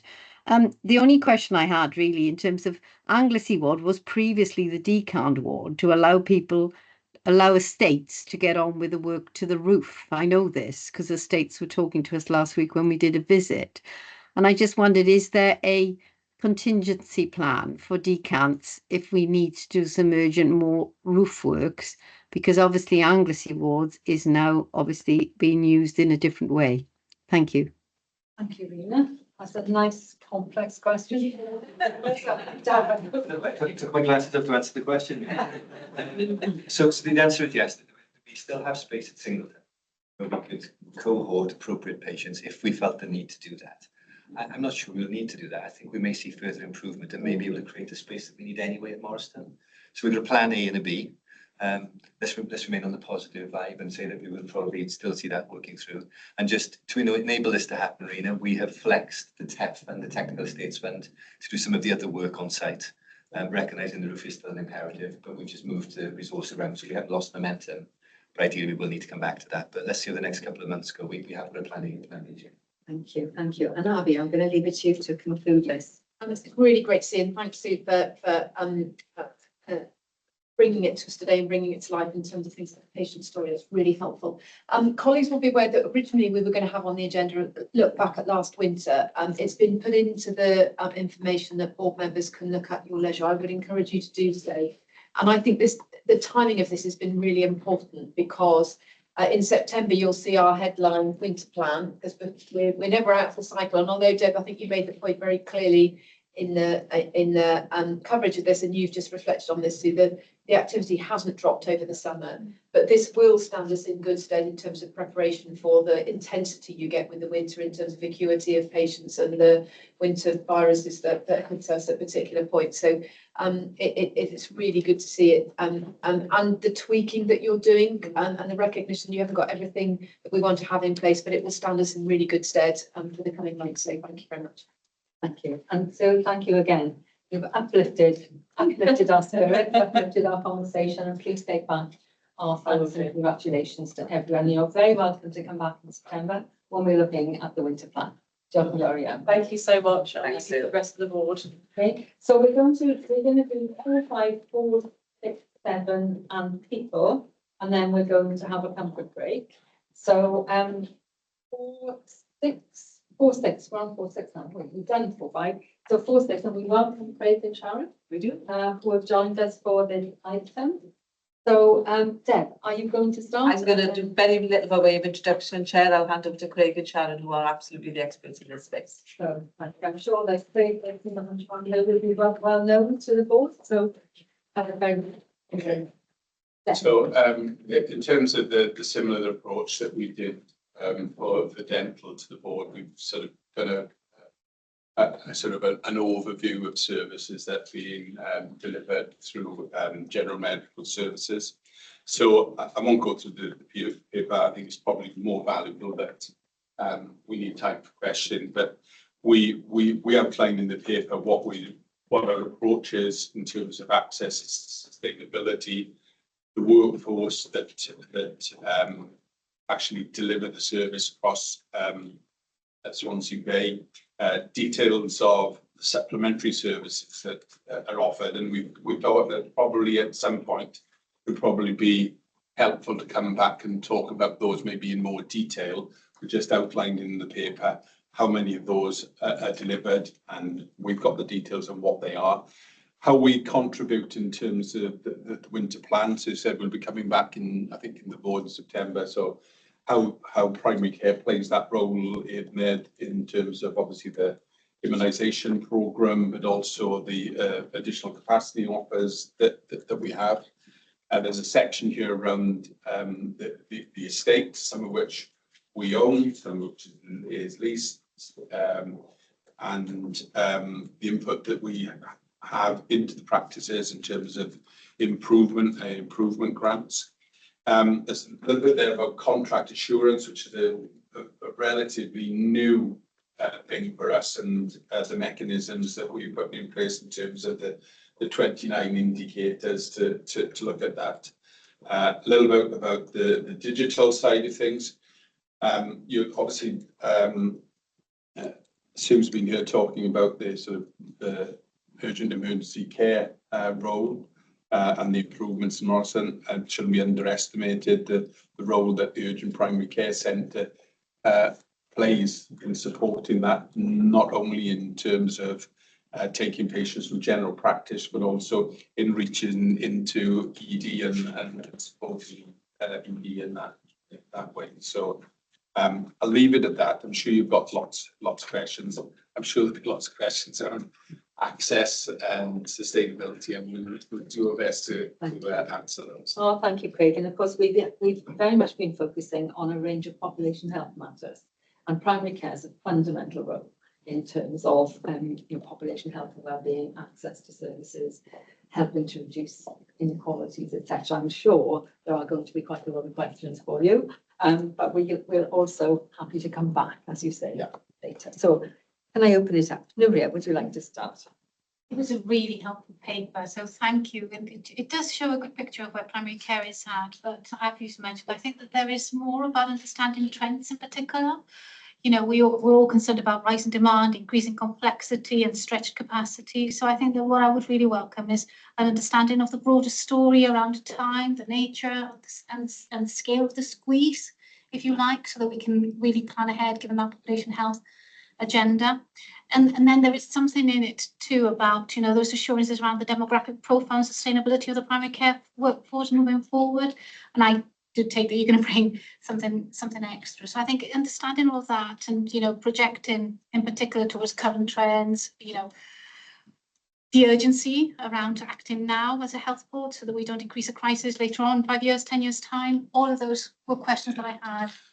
I mean, you see from the paper the number of consultations are actually undertaken in practice, was, you know, was sort of reach a sort of 2 million, yeah, which is, you know, effectively, you know, population, one person patient is in five times.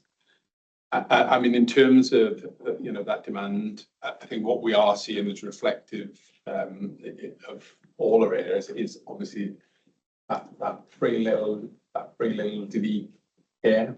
And one of the things as a service group that, you know, we are required to focus on, and I think this will come more through the sort of winter planning, that what we call 0.5% of patients who've got those complex care needs because they've got those multiple comorbidities.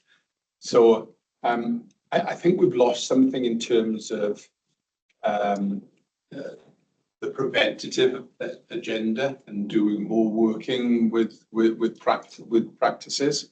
The original intentions around the virtual wards, etc., were centred around, you know, general practice, bringing in multidisciplinary teams. So if you talk about the workforce, I think it is about making sure that we've got that multidisciplinary workforce to actually meet those needs, and it is a range of sort of therapists, nurses, you know, to deliver, and third sector as well. And We do a lot of work with the third sector.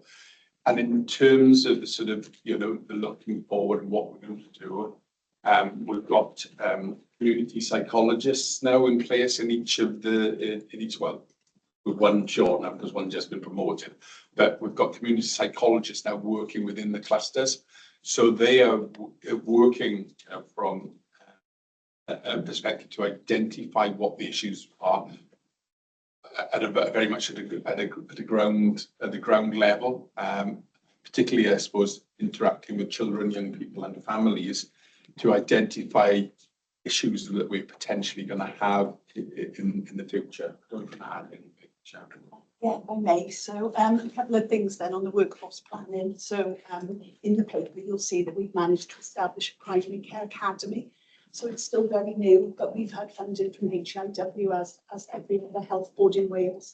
And that's really upped our ability to support practices. And they're just starting to do workforce planning and trying to encourage practices to look across practice boundaries across their cluster to see if there's more opportunity for sharing and developing skills. So their whole agenda around advanced and enhanced learning will be really supportive. And for the first time, we've had undergraduate nurse placements in primary care practices through a pilot of 3 practices, 3 cohorts, so starting small, but it's really significant. And we're also looking at increasing training in pharmacy pre-registration. So we do provide that sort of bespoke support to practices as well when they're in sustainability difficulty.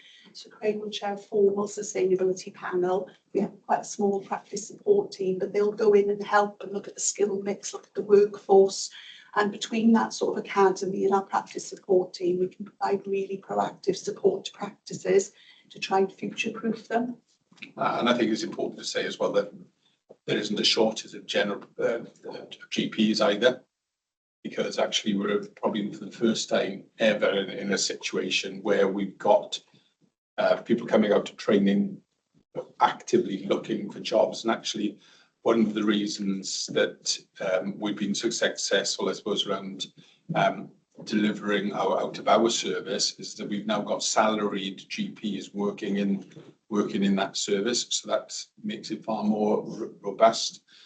And we've got GPs these days want different things. So they want maybe more portfolio careers.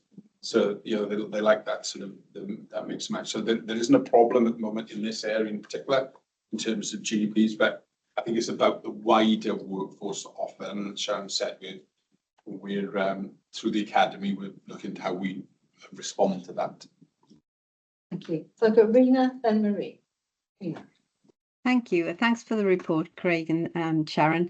The question I wanted to ask was about, if you like, the whole equity agenda within this, because obviously we know there are health inequalities across the patch.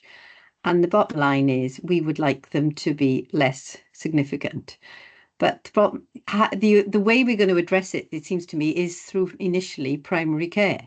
So are we doing specific work on looking at this within these services and how we can try and address this? Because I just feel we've got to start there.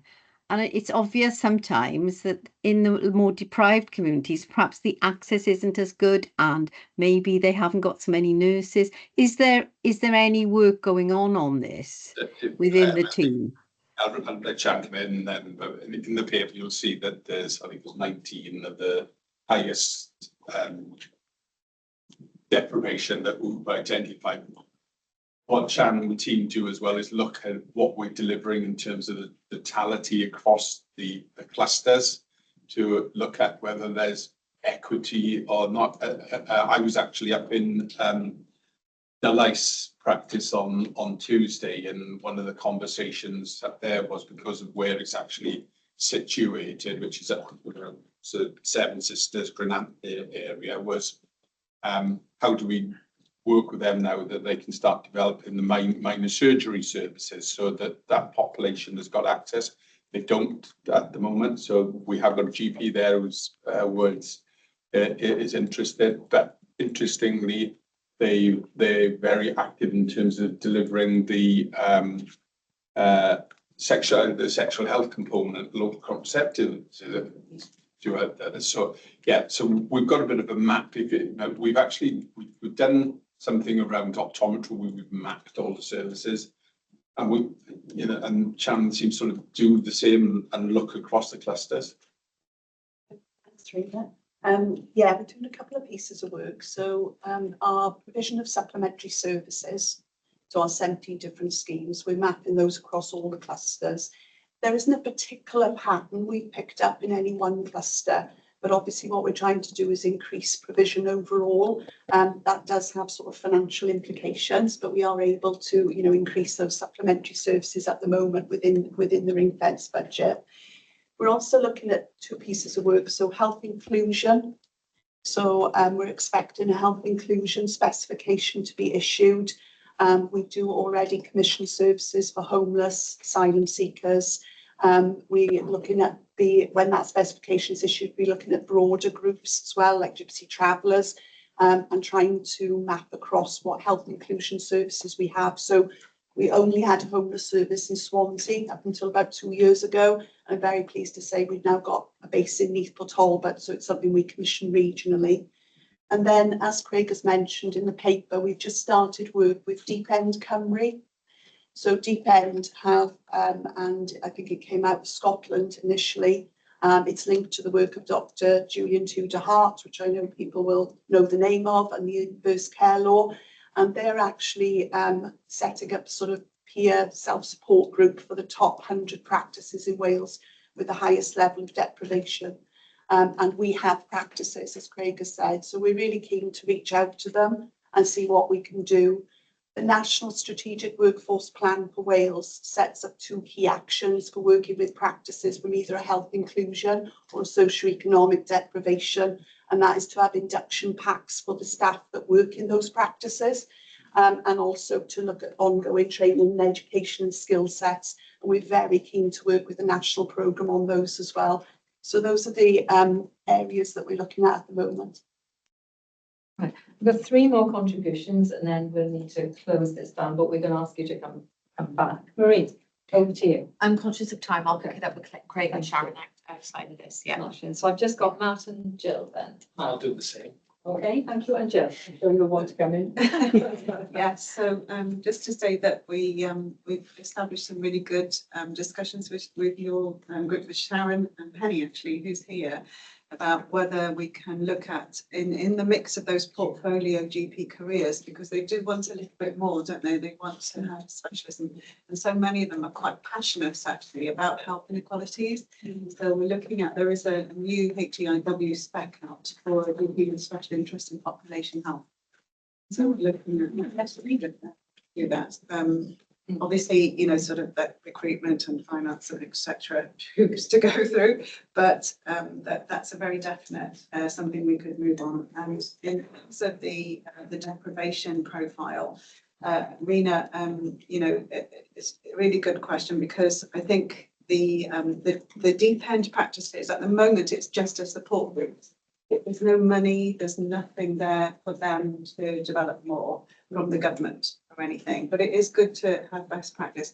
But we know that in England, obviously, we have the Office for Health Improvement and Disparities, and they have this whole Core 20+5 programme, which, you know, I'm sure Penny is dropping into the conversations, but really, we would love to have a team working on that. So there's adults, it just fits everything that is the most hits on our services, really. So looking at cancers, respiratory and cardiovascular, serious mental illness, maternity, looking at quality of care and making sure that, you know, we have equality of outcomes as well as equity of care. So, and then there's a children's suite as well. But I do think that, you know, there's a lot we can learn. We actually have lots of evidence on those areas that Core 20+5 covers. And there are whole suites, educational suites for GPs that have been produced for England. So even though Wales hasn't got a national strategy to address inequities, I think, you know, primary care is absolutely key to delivery of all of that, really. So that's nice. Thank you, Jill. Just close for me. Chair, I didn't say much at the introduction, but to me, just thank you to Craig and Sharon for the paper. As it is with the dental one, the first look, it was incredibly detailed paper. Then hopefully the board can hone in on the specifics that we want to see later. I think it's tantamount to the knowledge and the support that Shannon and the team give to our GP contractors that we've got such a resilient primary care service. And as Craig noted, our GP out of hours is probably the most resilient and sustainable across Wales. Very rarely do we have issues in that service. So always issues, always things we can improve on, but I think given a really good service and support. Thank you both very much. Thank you. And as I said, we can ask you to come back, but we're going to frame and ask you to come back. That relates to our population health strategy, all the discussions we've been having around inequalities, deprivation, disadvantage, and the screening paper, particularly we took earlier, differential uptake across our communities. There will be differential uptake across our practices. So we will frame and ask to come back. Okay, and thank you. Yes, thank you. Darren, going back to money and the fifth Lynette report. Well, the Reese paper, Chair. Oh, this, you're taking this one. Thank you. I know. It is a ball that we've been checking back and forth. However, just for context, this is paper that's requesting support from the board to engage with Welsh Government to seek to scope out their support to scope out the capital project costs of developing a business case for adding a fifth LINA to the current 4 that we have for the South Wales Cancer Centre by putting that in the spare bunker that we have at Singleton and then creating a 6th space, so a 6th bunker that would remain vacant but would enable us then to replace the oldest LINAC that we've currently got at Singleton, which is due for replacement year after next.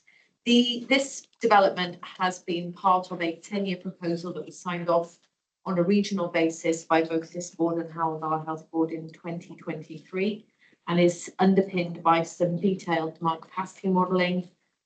So we're clear of the need. If you look at, I've done some kind of high level comparisons. So if you look at the LINAC capacity for South East Wales, they currently have 10, which is 1 LINAC per, I think it's 143,000 head of population. And at the moment we have 4 for South West Wales, which equates to 230, 4, so 1 per 230,000 population, and 5 would take us up to 1 per 184,000 population, which is still significantly less than South East Wales and vastly inferior to the numbers that we see in other European countries. So we know that in the UK we are not providing the level of capacity that's required in this subspecialty, but in Wales we're even worse, and in South West Wales we are worse. Without this capacity, we will remain significantly below the capacity that's required to meet the demand. And next year, if we don't get this programme up and running now, we will end up having to commission external radiotherapy to meet demand, which will be a very high revenue cost. So at this point, we're not seeking support for the revenue. Revenue will be shared from our to which it is required. But we are seeking permission of the board to proceed to work with Welsh Government to seek their support to progress with the development of the capital business case. Otherwise, we will run out. Yes, did you want to come in? Yeah, I mean, clearly the case is there, isn't it? I'm just wondering about therapeutic radiologists and that workforce plan to meet with the 5th LINAC requirement. My previous experiences, it's difficult to recruit therapeutic radiographer. So, what can we do to really attract here? Well, having a 5th LINAC would be enormously beneficial in that context. So we have got some really good clinical leads in this space in Swansea, in the South West Cancer Centre, is my understanding. I'm not close enough to the detailed workforce planning, but my understanding is that it is a bit at the moment. It's a bit of a, we're stuck between a bit of a rock and a hard place. But we have got some very, very dedicated and very competent clinicians. Alison, did you want to come in on that one? Yeah. I think some assurance, Liz, there's our nuclear physics department is renowned, and as you said, some excellent clinicians there, but we've also been commissioning education placements through HIW, and we've got trainees running through, and then in terms of the radiotherapists, we've also got some consultant radiotherapists, and I know we have one that recently is qualified. So there is a workforce plan within radiotherapy to support across that system. But yes, it's not easy. They're very highly skilled, but we have some plans in place. Thank you. And perhaps Alison could just do a short briefing note out on that to help me. Thank you very much. Thank you. Darren, then Anne-Louise. Darren. Thank you, Chair. We really tried to work hard to craft the recommendations here to not preconceive, I suspect, any outcomes. So for me, it's clear the demand is coming. Our experts have told us that. We've got a regional commitment to meeting that demand. I'd like to be met with new services, but we'll have to buy in on commission. So there's a pressure coming to us in terms of quality of care, sustainable delivery, and money anyway. So the way we've drafted this, these sets of recommendations, today is about opening the conversation with government about a plan. Clearly, if then boards want to endorse that plan, that's supported by government, they will be aware. We will have to prioritise in future years. I think that's the inevitable consequence of it. But there'll be other gateways prior to that point where we would make decisions along the way. So it's one of the that's the process we're working through step by step. Thank you. So the board will need to be aware of that. So Anne-Louise, then Abby. Thanks. Darren's really just touched on it because it suggests that by 2031 we're going to need 7, and we're talking about the 5th. And they take some time to commission, don't they? You can't just buy a Linac and stick it in and it starts tomorrow. So it's not very long till 2030. So it seems odd not to be planning now to put those in rather than talking about the 5th now and then not talking about the 6th and 7th, when we know that even if it comes in at the end of this year or next year, it won't be commissioned for months and months and months. And then we're nearly at 2030. So this might pick up the commission a bit and let's bring it over to broader planning. The bunkers are key. The commissioning time for radiotherapy machines has dropped from 12 months to 4. In the advancements of technology, so actually getting a piece of kit in and getting working is considerably easier than it was. So it's very technical, isn't it? So I think that bit's really advanced. The where, the affordability, given our partnership and the model we've seen in Nile Devon, where the Velindre radiotherapy suite in Neville Hall, I think, is a model, but that's a very expensive build. So I think we just need to get through the discussions on the strategy of that, which I'll refer then to Rita. So we will have a 6th bunker that will be initially to support the replacement programme. That would give us additional capacity for another 6th. In parallel to this, we will be doing an options appraisal to look at where would the 7th need to go. And there is a commitment for us to look with Hywel Dda at options around a satellite unit that would be further west for reasons that are clear. But again, it would have to be tested from an affordability and from a workforce perspective in terms of its feasibility. So I can't remember what the replacement of a single Linac is, but I know the Neville Hall development was 38 million, which is eye-watering. Yeah. I mean, it's great for those patients. And I've spoken to people who've been there and they are, absolutely delighted, but it is an enormous investment. But that piece of work will be going on in parallel with Hywel Dda colleagues to look at how can we develop and test those options at a high level, so that we can understand that the next capital business case will have to produce pretty quickly, as you quite correctly noted, how we will populate that business case. But that's part of the 10-year plan, which Welsh Government have seen. We've signed off. We know that is in the pipeline, but we've got to work out A, how we can afford it from a capital perspective, and B, how we could afford it then from a revenue perspective, and confirm that the workforce is there to support it. And by the time we're on to the 7th Linac, potentially there could be other options from an AI perspective, from a tech perspective that might change those dynamics somewhat. But yeah, we recognise it has to be. It really isn't very far away. Thanks. So the Deb, Jean, and then I'll ask Abby to conclude. Deb. Just briefly, Mary picked up on most of mine to prep, but I think the important point to note on this one is that it gives us options. Without this, we don't have options. So we know we've got capacity constraint at the moment, and without the additional capacity that internally, our only option would be to outsource, which is going to be more costly and not great experience for our patients' families who've got to travel regularly for this kind of treatment. With this one, we know we're going to need it. We commission it when we can afford it. but at least we will have options going forward. Forgive me for my naivety in terms of politics, because I understand that we're responsible for where our investment is taken. How can Welsh Government allow a situation where we have the provision of 10 machines in the southeast with 4 here? Am I missing something? Are they not responsible for the entire Welsh nation in terms of equitable health service opportunity?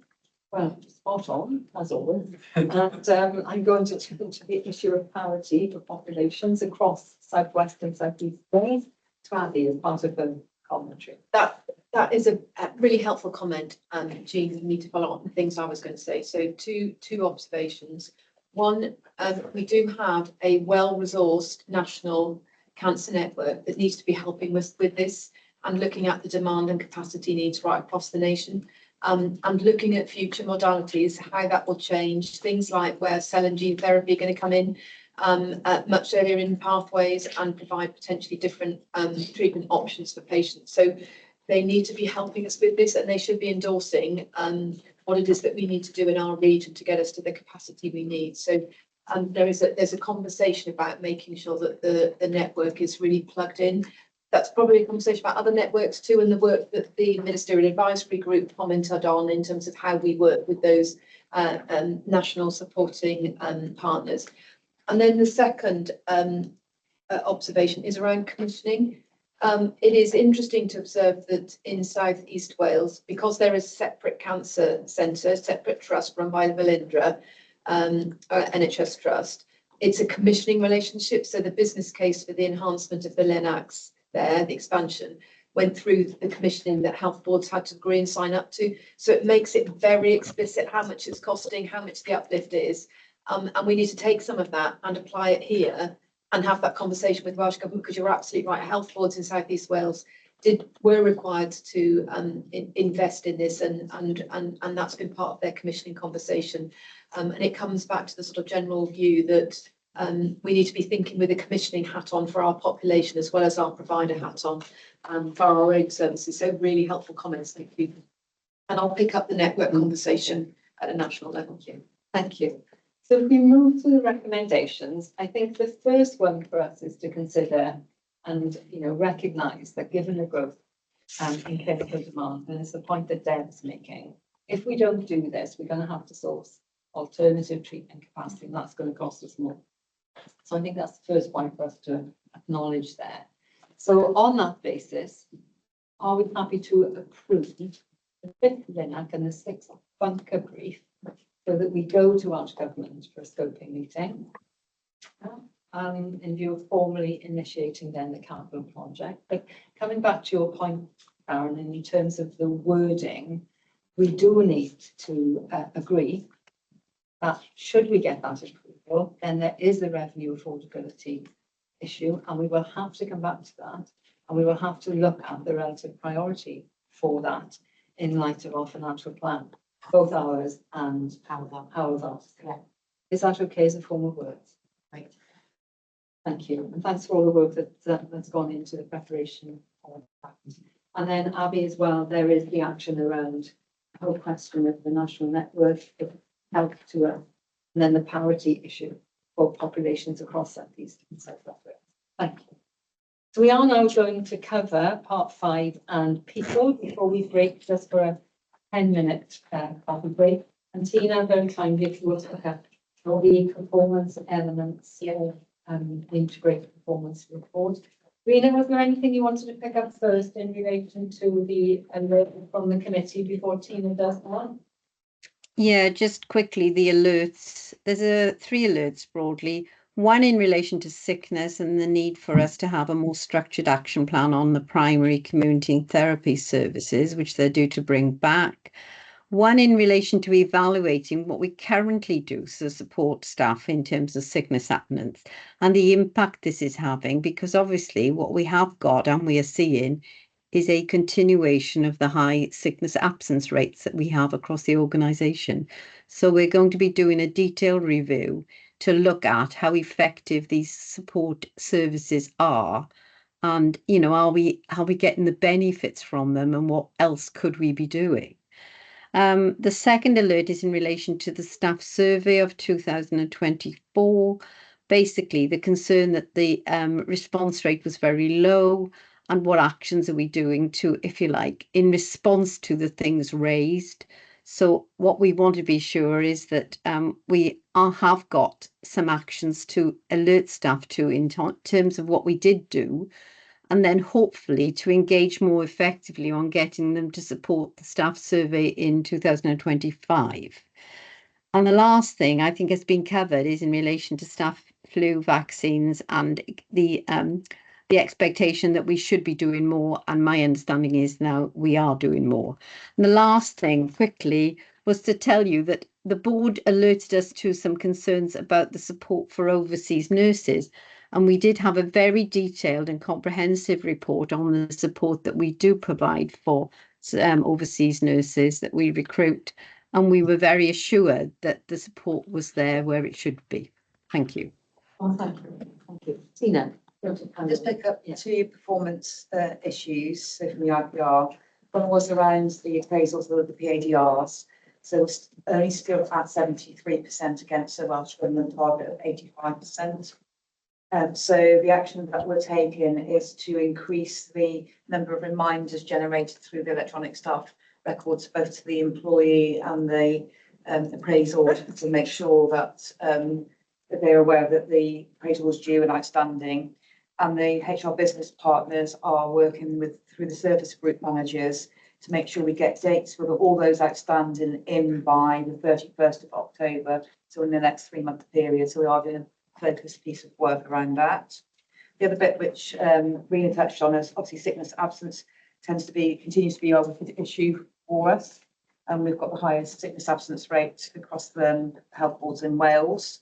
You'll note from the IPR that we have seen some improvement in our long-term sickness. So if you look at the trend graph, that is going down, and that's a result of some focused work from the HR operations team on those cases and from the Occupational Health Service.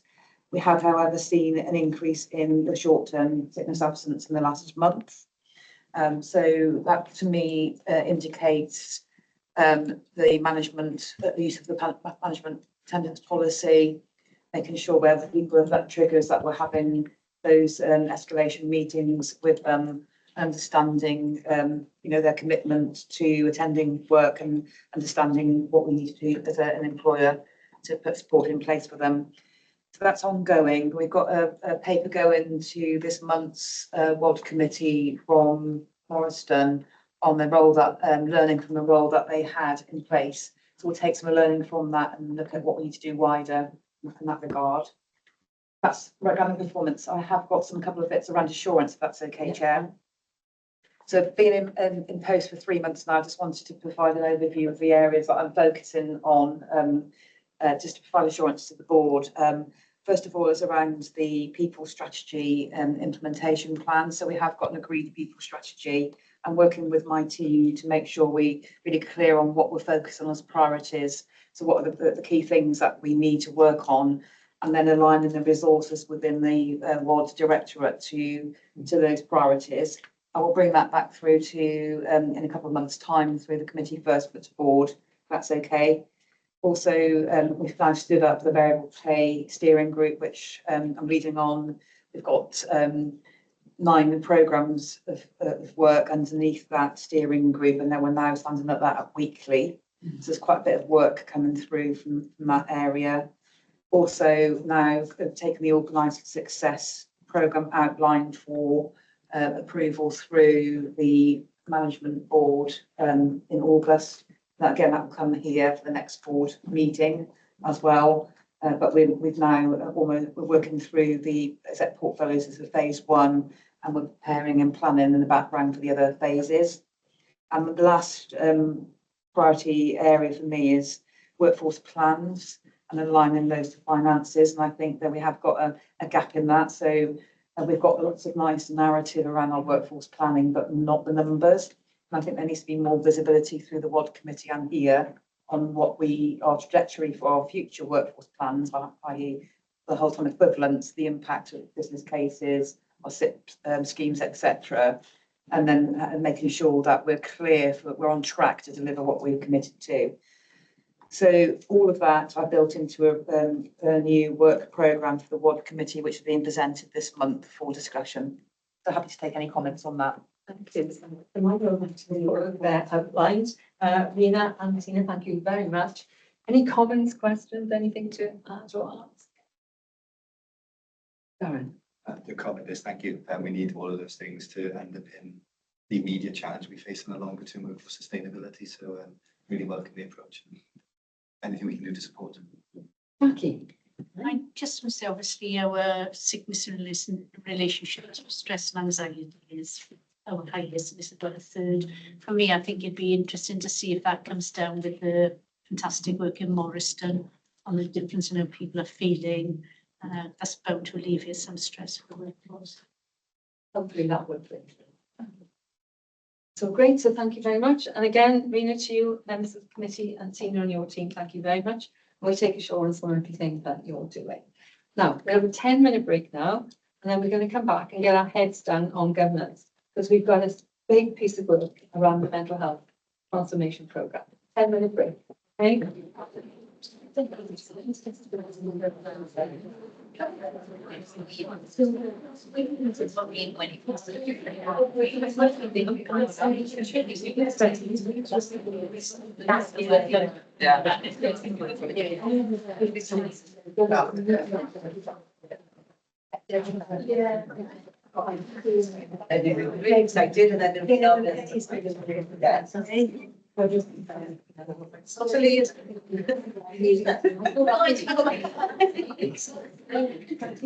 Yeah, well, it might be wrong. No.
Next one, and you, Nuria, please. Yeah, absolutely. So you've got 2 minutes in front of you, and we've touched on a lot of the items on those minutes. So one reports the minutes of the meeting that took place ahead of the approval of the annual accounts and received an internal audit opinion, which have already been approved by the board. And they're highlighted in the minutes of our previous board meeting. The second minutes alert the board of the limited assurance report received in relation to population health, which we have already touched upon today. And we also received reasonable assurance rating in relation to risk management policy, which we have again discussed today in relation to risks on the agenda. And we have received, alongside that report, reasonable assurance reports in relation to job evaluations, learning from incidents, and I am delighted to say that we had our substantial assurance report in relation to business intelligence. So it's a good piece of good news. So welcome to the team. We also received a discharge planning report, in council report, and a no point to lose report from Audit Wales. We made a number of observations in relation to our management response, and those are being taken through to the executives to review. We also noted a lack of discharge planning policy. Again, that has been referred to the Performance and Finance Committee, and I understand that they'll be looking at that in the near future. All of the reports at the moment in relation to the limited assurance reports are being referred to the relevant committees. There is nothing else that I would like to alert the board on, but I'll open it up for Hazel and Darren just in case there are any elements of assurance that you'd like to highlight. Darren. Thank you, and thank you very much, Nora, and again for the rigour with which the audit committee conducts its business. Thank you very much. That's really helpful. Anne Louise, may I turn to you then for mental health legislation, please? Yes, I'm not going to raise best interest assessors again. I've done that to death now. What I would like to raise, our next meeting is on Tuesday, and there's quite a gap to it before the next meeting. But Jackie raised an issue that I would like to just talk to you about, is to do with the reappraisal of those members who sit on the discharge committees. And it's those appraisals haven't been able to take place. They were supposed to take place in April. Yeah, from April. From April onwards. And there were a couple of days set aside, but unfortunately, Dermot Nolan had to cancel because of work commitments, and it's not been possible to find another date. And one of the issues is that because of the nature of that committee, it needs a representative of the triumvirate in order to discharge your responsibility, Jan. And so it's not that one of us can do it instead. It needs to be somebody there. And it is becoming quite serious. And Jackie was hoping to get them all done by the time she stopped. But clearly, that's unlikely to happen now. So I wondered if someone could take that forward. Abby will pick that up. And Jackie, would you look to do some in August if that's possible? Absolutely, yes. It's not so much my availability. I would say that Deb is on the matter. Sense. Thank you, and thanks for raising that, reason Abby will and Abby will. Nicola, Charitable Funds Committee report, please. It was just to give assurance to the board that we did meet with Brewin Dolphin, who did give us assurance regarding the portfolio. There was just two things I wanted to raise with you. The charity opened up the Cwtch Close this week, which was a fantastic launch. Just want to pay tribute really to the team. It's a very small team. I know they get a lot of support from other execs. I know as members we did highlight, I think, the importance now as the charities grow, and I think we are at a level now where I think we need to be looking at recruiting for the director. So I think it is not far off going to post, but I think that's something that I think as a committee we were quite keen on that. And I think Richard Thomas does have the passion hard. It's relaying, I think the business case justification is with that. Yes, it is. I'm not sure whether it's been through vacancy panel or not, but on the basis it's a chapter that is posted, it will pass through, it just needs to. Thank you, Nicola. So we'll just check the timing of that. And again, thanks to everybody involved in the opening of Coach Clubs. It was a really, again, a lovely uplifting day, Abby, wasn't it? Lovely. It was really, and lovely coverage of that as well, which is very positive. And of course, we've got Coach Natur now that we are busy supporting. And then, of course, we've also got the Lady Mayoresses charity, haven't we? She The extra has. mile for Yeah. cancer services. So she's doing a really good, to be honest, higher in the profile of the charity, I think within the local authority. So any opportunity, she's doing lots of fundraising events throughout the within the Mansion House. There's going to be cheese and wine nights, which I'm going to be helping her with. So once I got dates of that, I'll share them out if anybody would like to come. But I think for me as well, it's more about the profile as much as it is for the funds. So she's got some fantastic ideas, linking in with local businesses, etc. So if you have got any local links, please reach out, because I think charities would be delighted with that. Brilliant. Can I just make a really important observation? We visited neonates, myself and Louise, Jill, and actually the staff was so excited about the Coach Plus campaign. It was palatable, and I think the difference that the charity makes to staff morale cannot be underestimated. So I think, credit to the charity team, to Nicola, and to the committee for doing an excellent job, and also the execs jumping in on the opportunity to be part of the Coach Plus campaign, because I know that a lot of you have contributed. So thank you very much, because it does make a huge difference. Thank you. Then while we wait for Larissa and Mel, shall we move to 6.5 and do insourcing? Darren, is that you? Are you picking up? It'll be a tag team, I'm sure. Tag team, yes. So I'll start with you, Darren. Thank you. So the paper sets out the mission approach to treating as I've seen more outpatients in this financial year.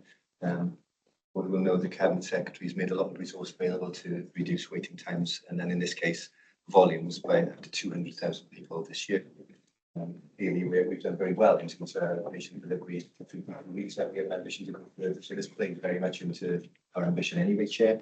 You can see from the table on page 1 the planned distribution of patients across Wales. That only comes to 164,000, but the other 50,000 or so done locally.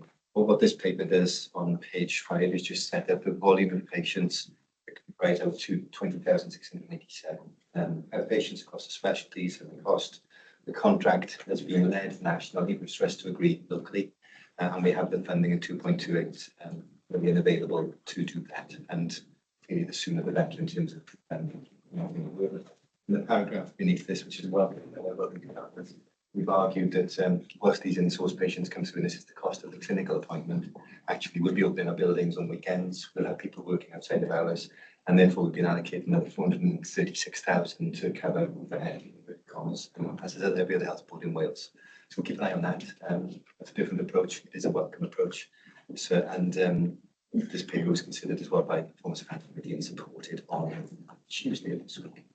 So we're looking for that. One matter I do need to draw to the attention of the board is this is absolutely the right thing to do, but these patients, some of these patients will convert further on in their pathways for diagnostic tests, follow-ups, and or treatment. And through Deb's good offices, we're lobbying government to say very much into this, but what we can't do is have success in this area and unintended consequence in terms of access for diagnostics in particular further downstream. So we're cognizant of that as a live conversation, but specifically with them, we're gratified for board approval of this, and we'll deal with the rest. But we can't model the extent of that yet. Can We know roughly, Chair, based on, and the main part of this work is to make sure that the outcomes from this work mirror the outcomes from what we would expect to see from our core work. So we've got a reporting mechanism to make sure that's in place. And the work we're doing on our diagnostics, we've got a baseline of, particularly for endoscopy, where we know we've got a backlog already. So this is our backlog currently that we've already been given the funding to deliver on, because that was explicit. We need to deliver 8 weeks by the end of March. Anything that converts as a consequence of this, that it's not funded additionally, then that will be additional backlog. That means we may not clear the 8 weeks at the end of March. And we've been very robust in our conversations. I'm hearing very positive feedback from Welsh Government that the funding will follow to make sure we do the diagnostic work, and possibly additional funding for any treatment that convert. this year as well. That's not so much an issue for us because obviously none of our patients will convert to 104 weeks this financial year. So we're in a better position than some health boards in that respect. So it's all good news for us. It gives us the opportunity to do more outpatients, which means the patients who don't convert will leave the system. So we'll reduce our waiting list as a result. And the costs are covered by Welsh Government. So it's good news. It's a lot of work for us because we have to do all the booking, the scheduling to make sure it happens. We have to work with our consultants to make sure they will do this work with the insourcing company as well. If we don't get our consultants to do the work, they will bring consultants in to do the work themselves. That's more of a risk for us in terms of what happens to the patient. If they list them for treatment, for example, we've got to get somebody to pick that up. So the best outcome is for our workforce to do the work contracted with the insourcing company. But it's a good news story, so I think we should take full advantage of it. I've got Andrew, Keith, then Jean. Yeah, I think you've just answered my question actually, Deb. It's a bit of confused wording, isn't it, in source and outsourcing, and which one is which, particularly in this context. And I was going to ask, because it does make reference to NHS staff working for this company and that being by agreement. And I was wondering whether we were seeing this as an opportunity to bring more clinical staff in to help, or whether this was utilising our existing workforce. A blend of both. But it kind of begs the question, I'm not saying this, I understand the necessity of doing this, that if it's our own workforce, how can a company come and do this cheaper for us than we could have done it for ourselves? We could do it for the same cost for ourselves, but we haven't got the money to pay for it. So Welsh Government are paying for it. So no, I understand that. So it's the funders decided where we spend it. And we were in a unique position when they started this conversation because we'd outperformed other health boards in planned care. And initially they said we would be allowed to do this work ourselves and they'd give us the money for us to decide how we contracted with it. But they changed that direction. They changed that direction and then we were put together with the rest of Wales, which meant the contract negotiations took 2 months longer than they would if we'd done it ourselves, and we could have done it sooner. But we are where we are. Yeah, I mean, it's clearly a very welcome initiative. It's a shame Welsh Government didn't think to include neurodiversity, given that's our longest waiting list. And the neurodiversity funding, we've had some queries through this week particularly from local authority colleagues. I think last year we received about 900,000, just shy of 900,000 additional money for ND in its totality, which we use very well. And we did reduce our waiting list probably better than any other health board did. And unfortunately this year we've only had a proportion of that. I think it's 192 we've got, which is the lowest proportion across Wales.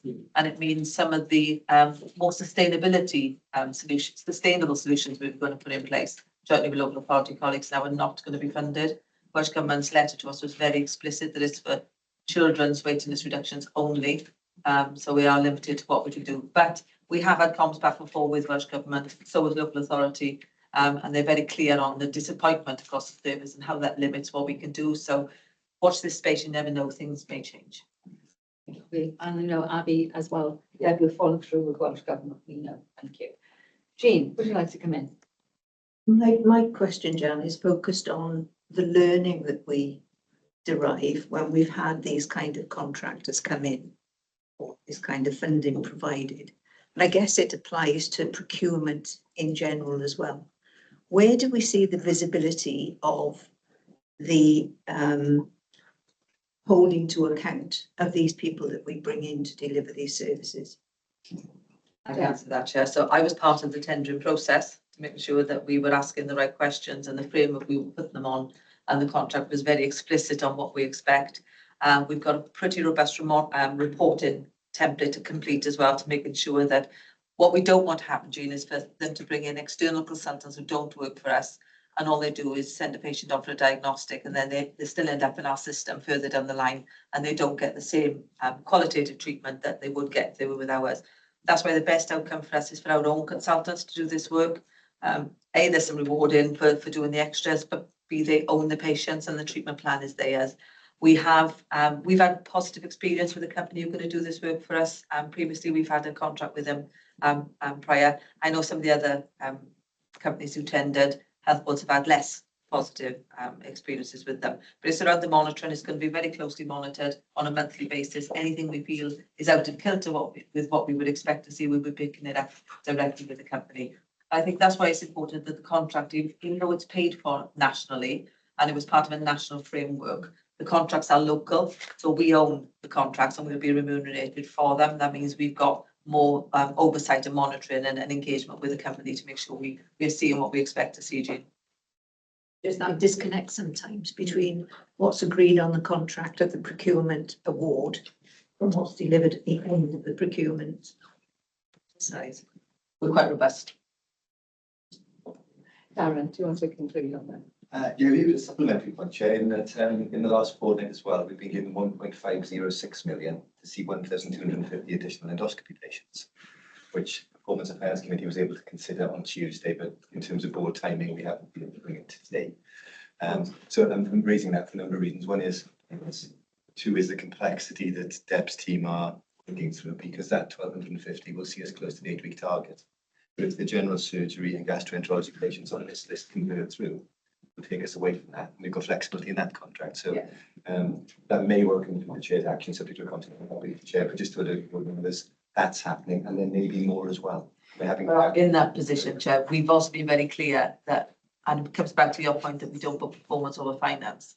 If the money's not forthcoming, the waiting list will grow in diagnostics because we cannot afford to do more work than we've already got within our plan. So that will be the negative impact. Obviously, there'll be a drop-off rate, so there'll be still a conversion into diagnostics. But if they don't fund us to do the diagnostics, then the waiting list will grow and we will see a deterioration in our 8-week diagnostic position. So we've been very clear in that. I'm sure we'll continue to make that very forcefully. And that is really good news, isn't it? In terms of people waiting on our endoscopy. So thanks. So what the board actually needs to do is to approve this contract. Performance and Finance recommends to us the board approve. So are we happy to approve? Yeah, that's great, thank you. And Debbie knows an awful lot of work, both in terms of being part of the contract negotiation, but also everything to do with getting this off the ground. Yeah, I wasn't expecting 24 companies to tender and we'd have to go through every single bit. I sit on my hands next to the volunteers. You're an expert in this now, so thank you very much. Thank you, Chair. So we'll come back to 6.4 and we welcome Walker and Mr. Board. Lovely to have you with us for the second of the 3 reports to the board around our mental health transformation programme. Sure. Thank you, Chair. So we're going to be a bit of a double act today.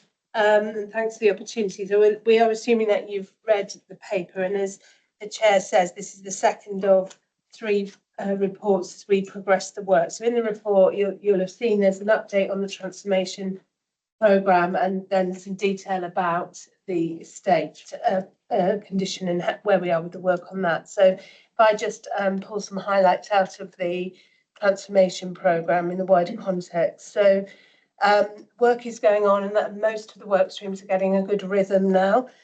Excuse me.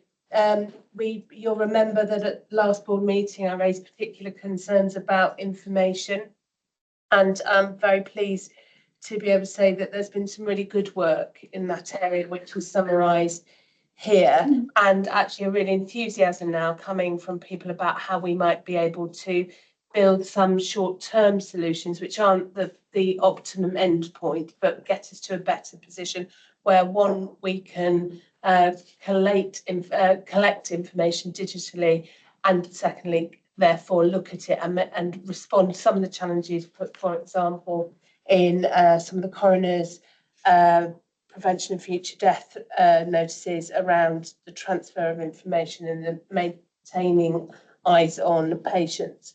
So that feels like really good progress, and wanted to particularly recognise Dee Roberts' work on that, who has offered real leadership and stepped in, but a great team effort from Matt's team and from the service group together. So that feels like progress. And the intention is that by the 1st of September, we will have the single point of access information being recorded in a digital way, whereas at the moment it's on an access database. So that feels like real progress. And then there's a programme of how to build that work out. And I had a really helpful conversation with Keith 2 or 3 weeks ago, I can't remember, it was, time flies, about looking at the interface, which he took me through what it's like to be a consultant and use the system. So that was really helpful too, and picked up by Andrew and Matt in the digital board meeting. So again, real progress and a lot to go for. I think that will then set you in good stead as you progress the discussions with Welsh Government about funding for digital EPR and solution. But there is much that could be done in the interim and to improve your data and then be able to flow information through into your quality and safety and performance management. So good work there. Quality and safety. So Dr. Raj Krishnan, who you will all know, I'm sure, has set those meetings up. He has been a bit delayed because of the amount of time he's had to understandably spend on the maternity work, but he's now, in fact, there's a meeting as we speak going on. They've agreed their priorities. I had a really helpful conversation with Liz yesterday morning, and when I return in September, then Liz and I will meet and do a bit more detail around that, but how I then work with Liz and colleagues in the Directorate around quality and safety and getting that focus really tight so that there's a connection between the work programme that Liz is leading with Jean around improving the overall governance around safety, the particular issues that are for mental health, connecting those, and then driving that through, connecting it to the transformation programme so that we make sure that all that effort is improving quality and safety, because that's what we're here to do. Service redesign, a lot of work going on. There are two working groups at the moment, one around unscheduled care, which is broadly inpatients and crisis teams, and then planned care, which is CMHTs and assertive outreach. And those have had a couple of meetings. Narissa and colleagues are meeting next week, aren't you, to go through the detail of that. And then the overarching group will make sure that that is in balance. And as those things are worked through, then other things will come on and the wider model of care will be developed. So you'll have what can we sort quickly response, and then what's the future state and how do we get those run along together.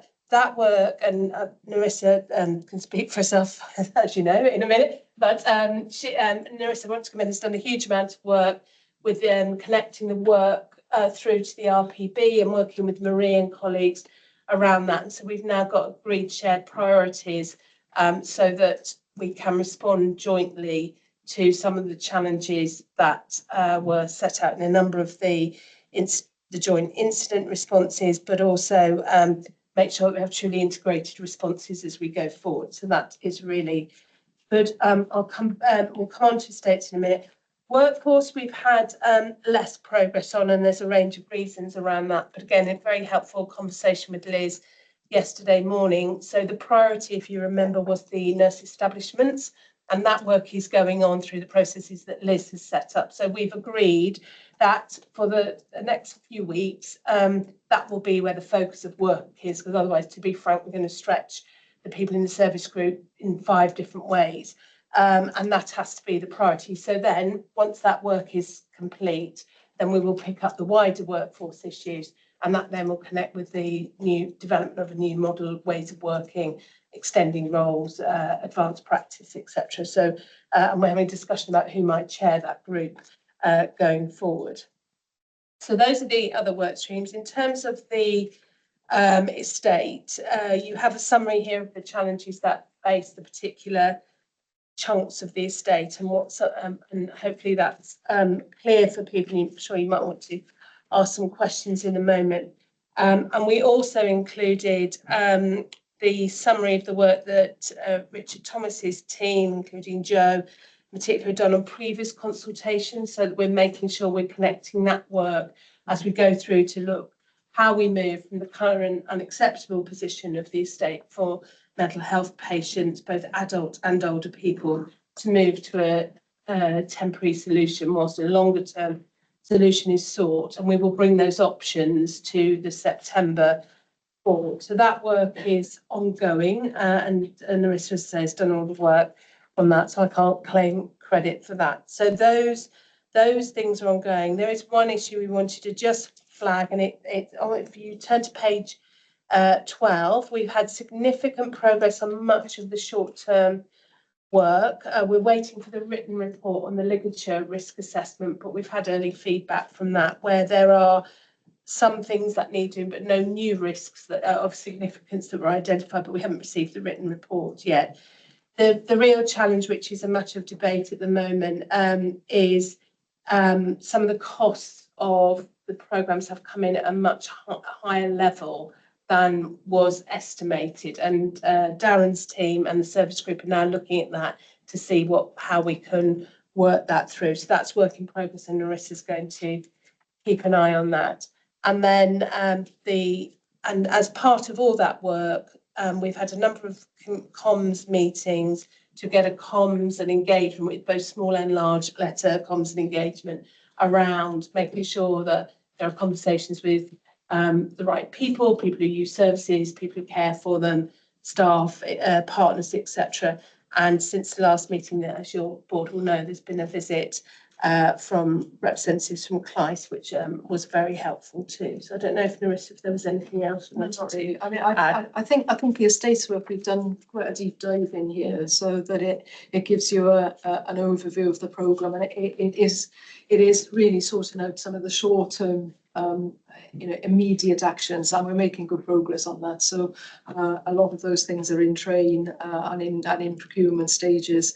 The interim moves we'll go into in a bit more detail in the September board, where we'll bring you back the detail of those options and some recommendations about how we progress, and then at the same time look to seek agreement to progress the long-term solution and reinvigorate the business case on a purpose-built facility. Was there anything you want to come in? It was just to add on to it. So thanks, folks, for the paper and for presenting. And just to update, we visited Somerset Trust yesterday, and interestingly, the chief operating officer there has a mental health background, which is really unusual. So I made full use of him and picked his brains, and he gave us some really interesting information on how they've made some of the changes that Mel has been talking to us about. So we're going to link in with him. I've already emailed him today to ask him for some availability, that I will go down with some of the team just to look at some of the detail of how they've made the transformation that Mel's been talking to us about over the last few months. So I think that'll be incredibly useful and certainly useful for me as a phone a friend in this space. Yeah, it was helpful. Thank you, and thanks again, Mel and Narissa, for everything you're doing and leading this work. So I'll open it up. Or Abby, did you want to comment? Just following up. I mean, there's lots of things we can pitch them, but one of the things that they did tell us about is that in terms of the digital system and where we're moving, they're using the same system that we are now starting to use. So again, how they've introduced that and how they're utilising it was quite helpful. So they, for you, that's not the best system, but it's absolutely good enough. And joining up the data. And just reflecting on the national strategy, what we really heard was a population health focus to the way they deliver mental health services. So we heard not criteria based, that no, sorry, this isn't the right service for you, we'll pass you on somewhere else, it was around, no, we will have a single point of access, open access, and we help patients or citizens to navigate where they need to get to for their mental health requirements, whatever that might be. And it was a continuous flow model. So what we've been describing in acute and emergency care, it was kind of the same model, but in terms of mental health, in terms of how they assure themselves, where they've got demand constraints about needing to think about who is the most urgent and patient in need and how do we manage it. And it was really interesting, hardly any out of area placements outside of their own beds. So just to say, there was it was really good to go and see it in action then in the way that you've been describing. So really helpful. Thank you, Abby. I'll open it up at that point. Nuria, please come in. I was just wondering, and it may be that it's not feasible, but I was just wondering when we have the discussion about stakes, that we are actually utilising our partners, that we're looking at the sector to look outside the confines of our own state, but actually in co-location services, to see if that is an option too. So just to show us that that's something that we're thinking of, that we've looked into. you may tell me it's not feasible, but it's just, you know, following from COVID, there's been a huge push around the public sector to look at the way that they utilise their estates too. So, and I was just thinking, you know, when I read the paper, I was just thinking, oh, what about, you know, maybe there might be something that we can do in co-locating services. So, I mean, we could certainly take that challenge away and have a look. I think without having done the work, and we obviously we can respond to that. The thing, so these are very acutely unwell people who have needs that have very specific requirements of the estate, and there may be other partners who have that sort of estate or the estate that could be adapted, but I'd be surprised, but we can certainly ask that question. And I suppose the question then might be, if we were to invest capital on adapting, would we rather invest it in Swansea Bay estate or a partner's estate? And if so, what does that mean? But we can certainly take away the question and have a look at that. I would say it's probably a no for the inpatient facilities, because they need to be very specific, but certainly could be explored for more community-based services, and we already co-locate. So the community side absolutely would be an option area.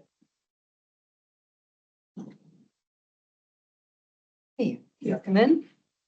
So just a couple of points. I mean, Mel and I meet quite often to discuss the progress of this, and it's excellent progress that's being made.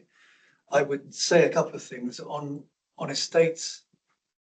There is more detail behind the rough wording here, and I will be asking Darren and his estates team if when it's approved we can possibly accelerate the timetable to get from where we are now to where we want to be.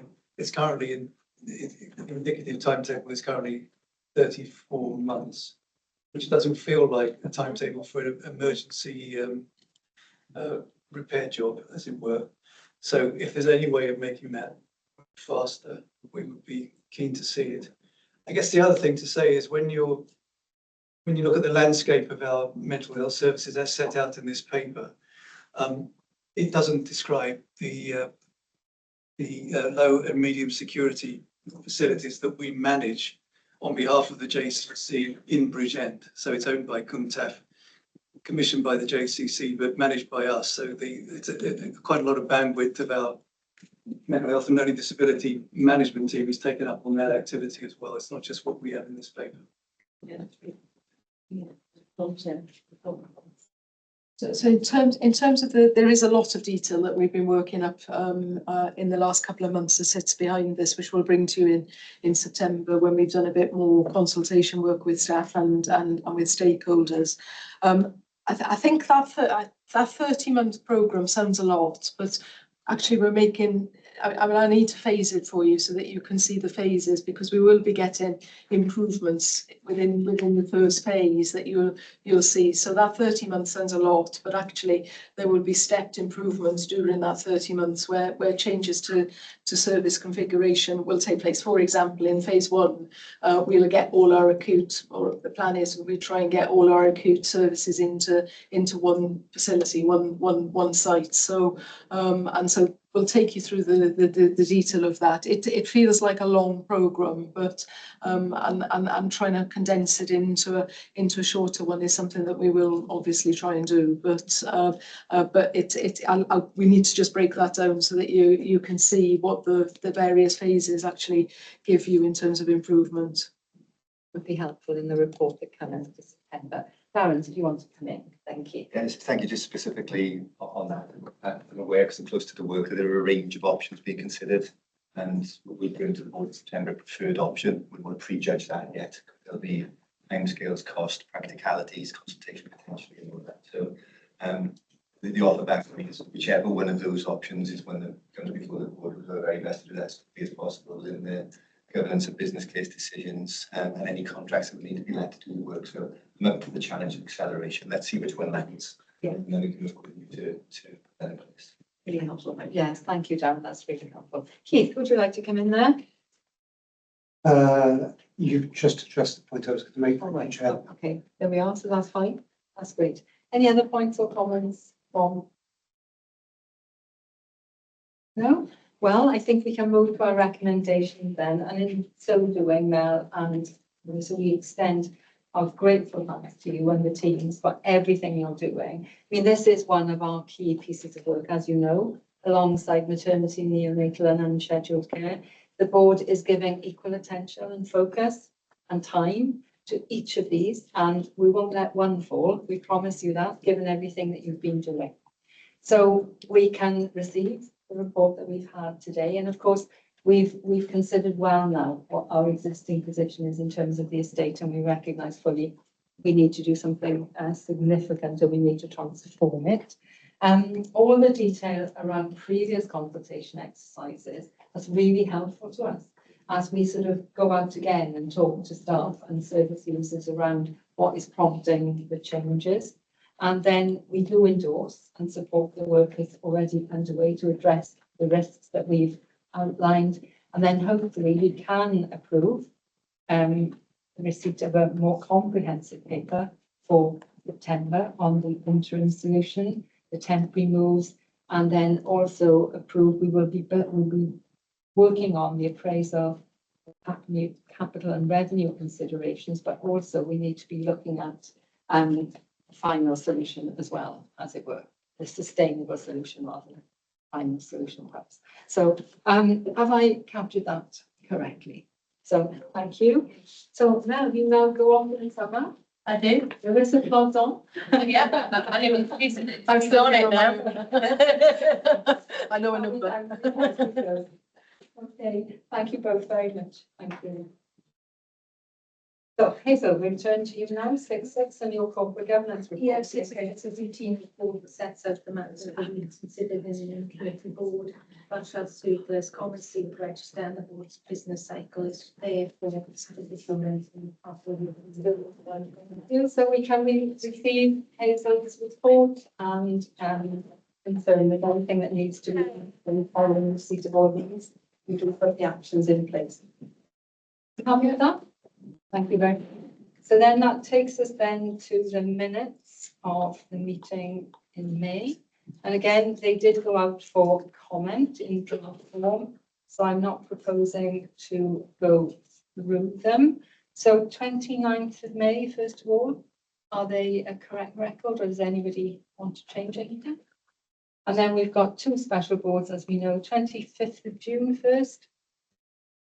We good with those? And then the 15th of July.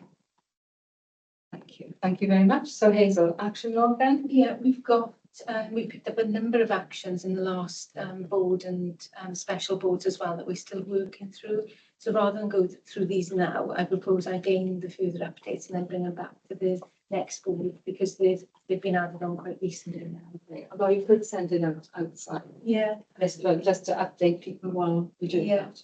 Is that okay?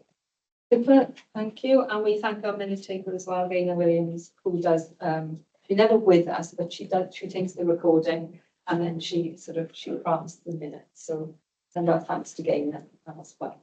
So that moves us on to item 7 for noting, and we do have our advisory groups report.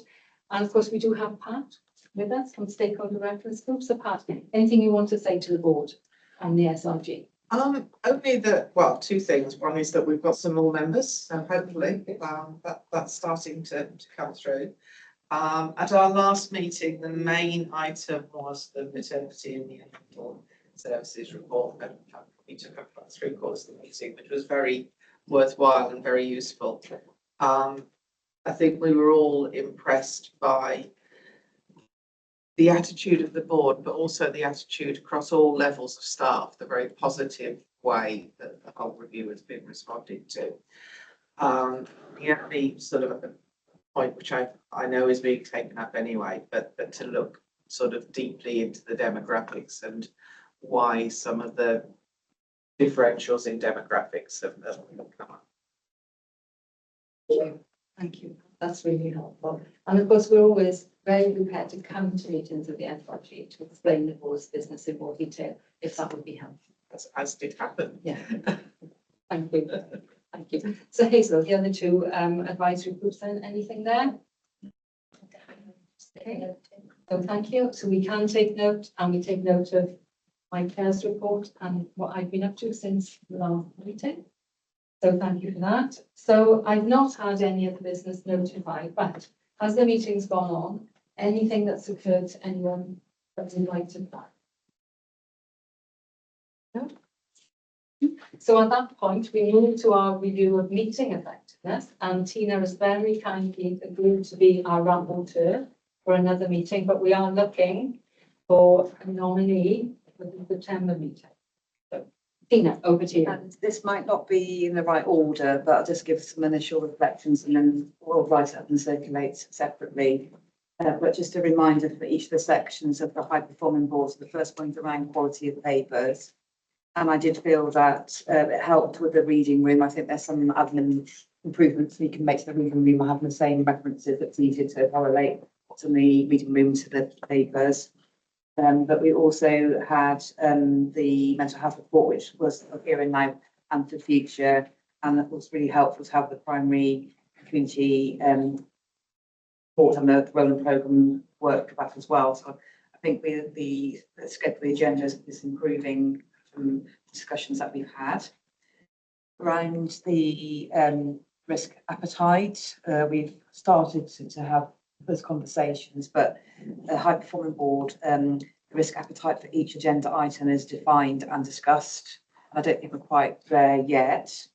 So I think for me, some things around the strategic risk register and the recognition from Abby that needs further refinement, and I think particularly around the risk appetites associated with those. And we may want to update both the report template, cover paper, but also the committee 3A template to make sure we've got a section for risk appetite to draw out what that actually means. The next area was around accountability, and the high performing board is the clarity of roles with decisions being made at the right level.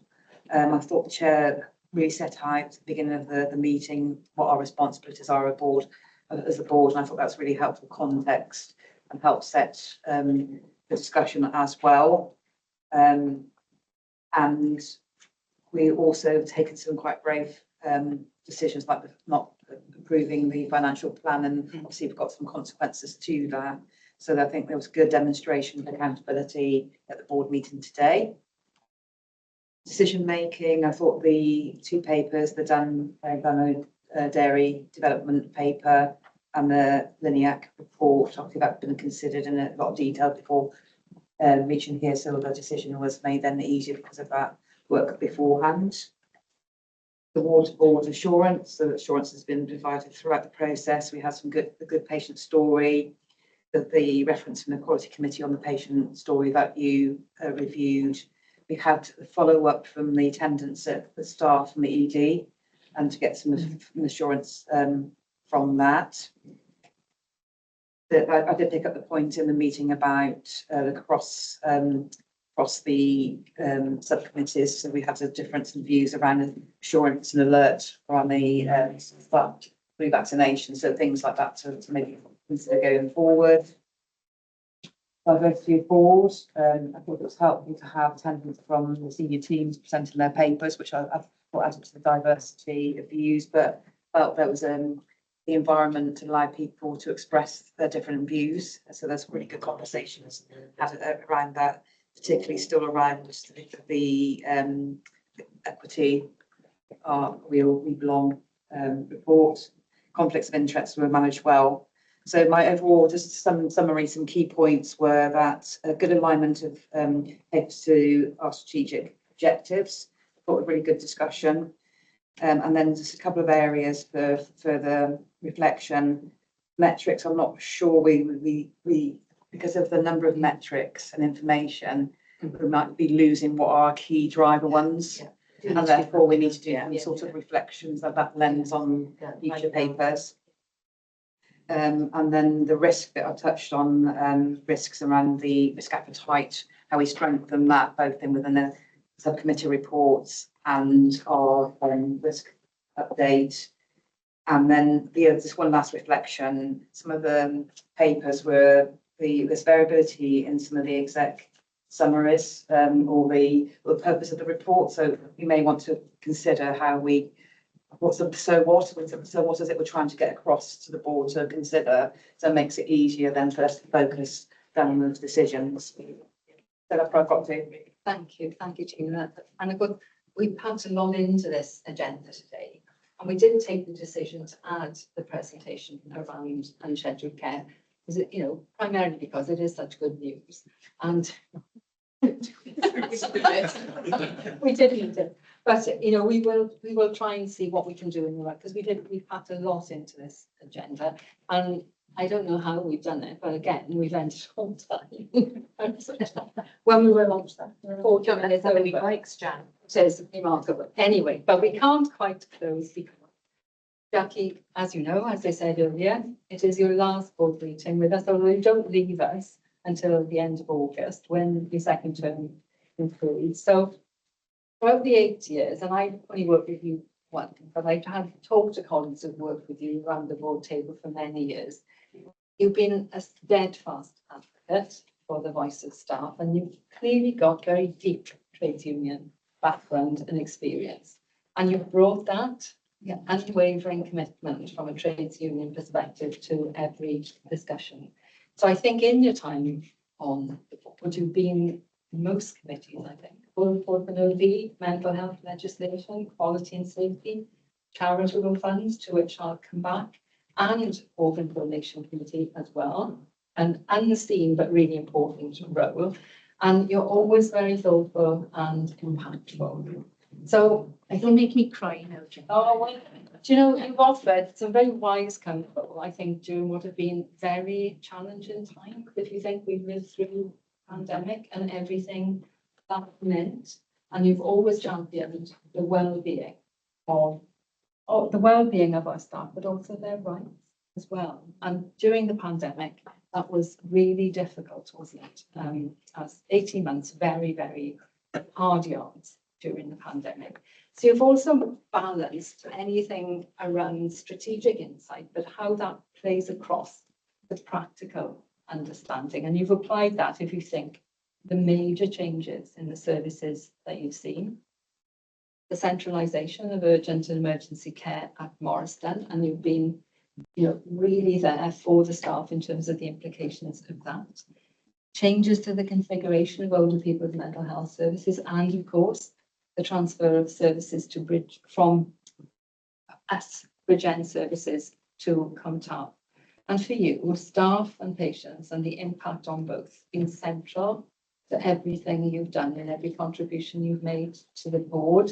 And you've wanted to ensure that these things happen with the least adverse impact on staff, particularly, but with the best impact, given very, very challenging times. And we know that you have a very soft spot for the Swansea Bay Health Charity. You've been a superb supporter of the charity right the way through from its inception to its central role now, particularly how the charity helped staff during the pandemic and built the firm foundations that you now see with Nuria and now Nicholas going from strength to strength. So we do have a commemorative mug and badge. I should treasure them. I'm sure. So we have those to give you as well. But Jackie, on behalf of the board, we extend our heartfelt thanks for your service and for your dedication. We do wish you every health and happiness for the future. We know that you will give Martin the very best start through the induction process that you will have with him, and he will continue the very good work that you've discharged around this board table for 8 years. Thank you so much. Very kind words. I told you not to make me cry. I've loved every minute. I have to say I won't miss the work. Because, and I'll be glad to have my Sunday evenings back, because that's when I used to read most of my papers. But, you know, you're all wonderful people, and all the previous execs, I've gone through a few chairs and chief execs, I must say, and independent board members. It's been an absolute pleasure. Thank you. We do have a couple of gifts here for you, Jackie, and then we do have some calorie-free sort of cream, etc. Out waiting for you for just a little afternoon tea that everybody's contributed to. But would you like to come and get your gift on behalf of the book? I know. I know, yeah.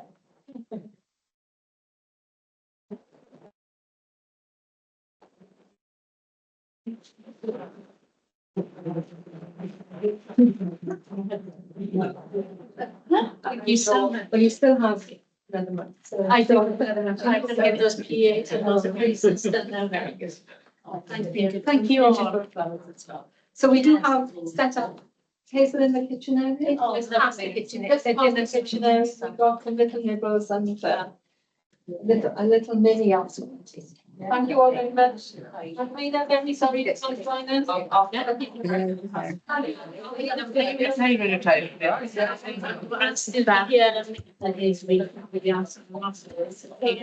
Like I said, a lot more time.